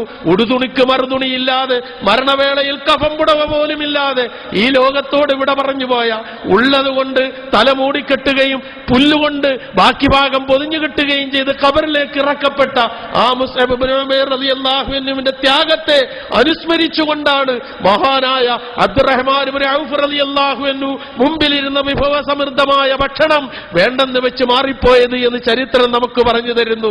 അങ്ങനെയുള്ള ആൾക്കാരെ സൂചിപ്പിച്ചുകൊണ്ട്, ഓർമ്മിപ്പിച്ചുകൊണ്ടാണ് സൂറത്തുൽ അഹ്സാബിലെ ആ വചനം, മിനൽ മുഅ്മിനീന റിജാലുൻ സദഖൂ മാ അഹദുല്ലാഹി അലൈഹി, അല്ലാഹുവിനോട് ചെയ്ത കരാർ പാലിച്ച ആളുകൾ, ചില ആളുകൾ വിശ്വാസികളുണ്ട്. ഫമിൻഹും മൻ ഖദാ നഹ്ബഹു, അവരുടെ പ്രതിജ്ഞ നിറവേറ്റിയവർ അവരിലുണ്ട്. നിങ്ങളൊന്ന് ആലോചിച്ച് നോക്കുക. അനസ് ഇബ്നു നദർ റളിയല്ലാഹു അൻഹു ഉഹദ് യുദ്ധക്കളത്തിൽ അദ്ദേഹം ബദർ യുദ്ധത്തിൽ പങ്കെടുത്തിരുന്നില്ല. അല്ലാഹുവിന്റെ റസൂലിനോട് പറഞ്ഞു, ദൂതരെ, ഞാൻ അന്ന് പങ്കെടുത്തിരുന്നുവെങ്കിൽ ഞാൻ ആരാണെന്ന് കാണിച്ചു കൊടുക്കുമായിരുന്നു എന്നാണ് അദ്ദേഹം പറഞ്ഞത്. അങ്ങനെ ഉഹദ് യുദ്ധത്തിൽ പങ്കെടുത്തു. എല്ലാവരും പിന്തിരിഞ്ഞോടുന്ന സന്ദർഭത്തിൽ മുന്നോട്ട് പോയി പ്രവാചകന്റെ നേർക്ക് വന്ന ഓരോ വെട്ടും അമ്പും സ്വന്തം ശരീരത്തെ ഏറ്റുവാങ്ങിക്കൊണ്ട് മരണവക്ത്രത്തിൽ കിടന്ന് പിടയുമ്പോൾ അദ്ദേഹം ആരാണെന്ന് തിരിച്ചറിയാതെ അംഗഭംഗം വരുത്തപ്പെട്ട് സ്വന്തം സഹോദരിയാണ് വിരൽത്തുമ്പിൽ നിന്ന് കാര്യം മനസ്സിലാക്കി ഇത് അനസ് ഇബ്നു നദറാണ് എന്ന് പറഞ്ഞത്. നോക്കുമ്പോൾ 80-ൽ ചെല്ലുവാനും വെട്ടുകളും കുത്തുകളും അദ്ദേഹത്തിന്റെ ശരീരത്തിൽ ഉണ്ടായിരുന്നു എന്നാണ്.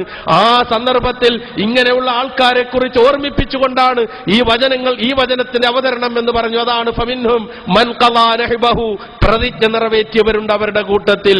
വമിൻഹും മൻ യന്തളിർ, ഇനി കാത്തിരിക്കുന്ന ചില ആളുകളുണ്ട്. സഹോദരങ്ങളെ, ആ കാത്തിരിപ്പ് തുടങ്ങിയിരിക്കുകയാണ്. പരിശുദ്ധ ഖുർആൻ ഇത് പറഞ്ഞതുപോലെ അള്ളാഹുവിന്റെ ദീനിന്റെ മാർഗത്തിൽ തനിക്ക് കഴിയുന്ന, തന്റെ സമ്പത്താണെങ്കിൽ അത്, തന്റെ ശരീരമാണെങ്കിൽ അത്, തന്റെ ആരോഗ്യമാണെങ്കിൽ അത്, തന്റെ നാക്കാണെങ്കിൽ അത്, തന്റെ തൂലികയാണെങ്കിൽ അത്, തന്റെ ഏത് കഴിവാണോ ആ കഴിവ് അള്ളാഹുവിന്റെ മാർഗത്തിൽ വിനിയോഗിച്ചുകൊണ്ട് അങ്ങനെ പ്രതിജ്ഞ നേറ്റുന്നവരെ കാത്തിരിക്കുന്നവരുണ്ട് എന്നുള്ള ഈ വചനവും കൂടി മഹാനായ അബ്ദുറഹ്മാൻ ഇബ്നു ഔഫ് റളിയല്ലാഹു അൻഹുവിന്റെ സിരകളിലേക്ക്, ഓർമ്മകളിലേക്ക് കടന്നു വന്നപ്പോൾ ഇതൊക്കെ കൊണ്ട് ഞങ്ങൾക്ക് കിട്ടേണ്ടത് നഷ്ടപ്പെടുമോ, ഞങ്ങൾക്ക് നേടേണ്ടത് ഇല്ലാതാകുമോ എന്ന് ഭയന്നുകൊണ്ട്, ഭയപ്പെട്ടുകൊണ്ട് ഭക്ഷണത്തളികയിൽ നിന്ന് കൈമാറ്റി എഴുന്നേറ്റുപോയ അബ്ദുറഹ്മാൻ ഇബ്നു ഔഫ് റളിയല്ലാഹു അൻഹു എന്ന കുബേരൻ ചരിത്രം നമുക്ക് പറഞ്ഞു തരുന്നതാണ്. ഇങ്ങനെ ത്യാഗം അനുഭവിച്ചാണ് ഈ ഇസ്ലാം എന്ന് പറയുന്ന സുന്ദരമായ തത്വം ഇവിടെ നിലകൊള്ളുന്നത്. ജനങ്ങൾക്ക് വേണ്ടി ഒപ്പിച്ചു നിന്നുകൊടുത്തിട്ടോ ജനങ്ങൾ ചെയ്യുന്നത് കൂടെ ചെയ്തുകൊണ്ടോ അങ്ങനെ ആൾക്കാരെ ഉണ്ടാക്കിയെടുക്കുകയല്ല ചെയ്തത്.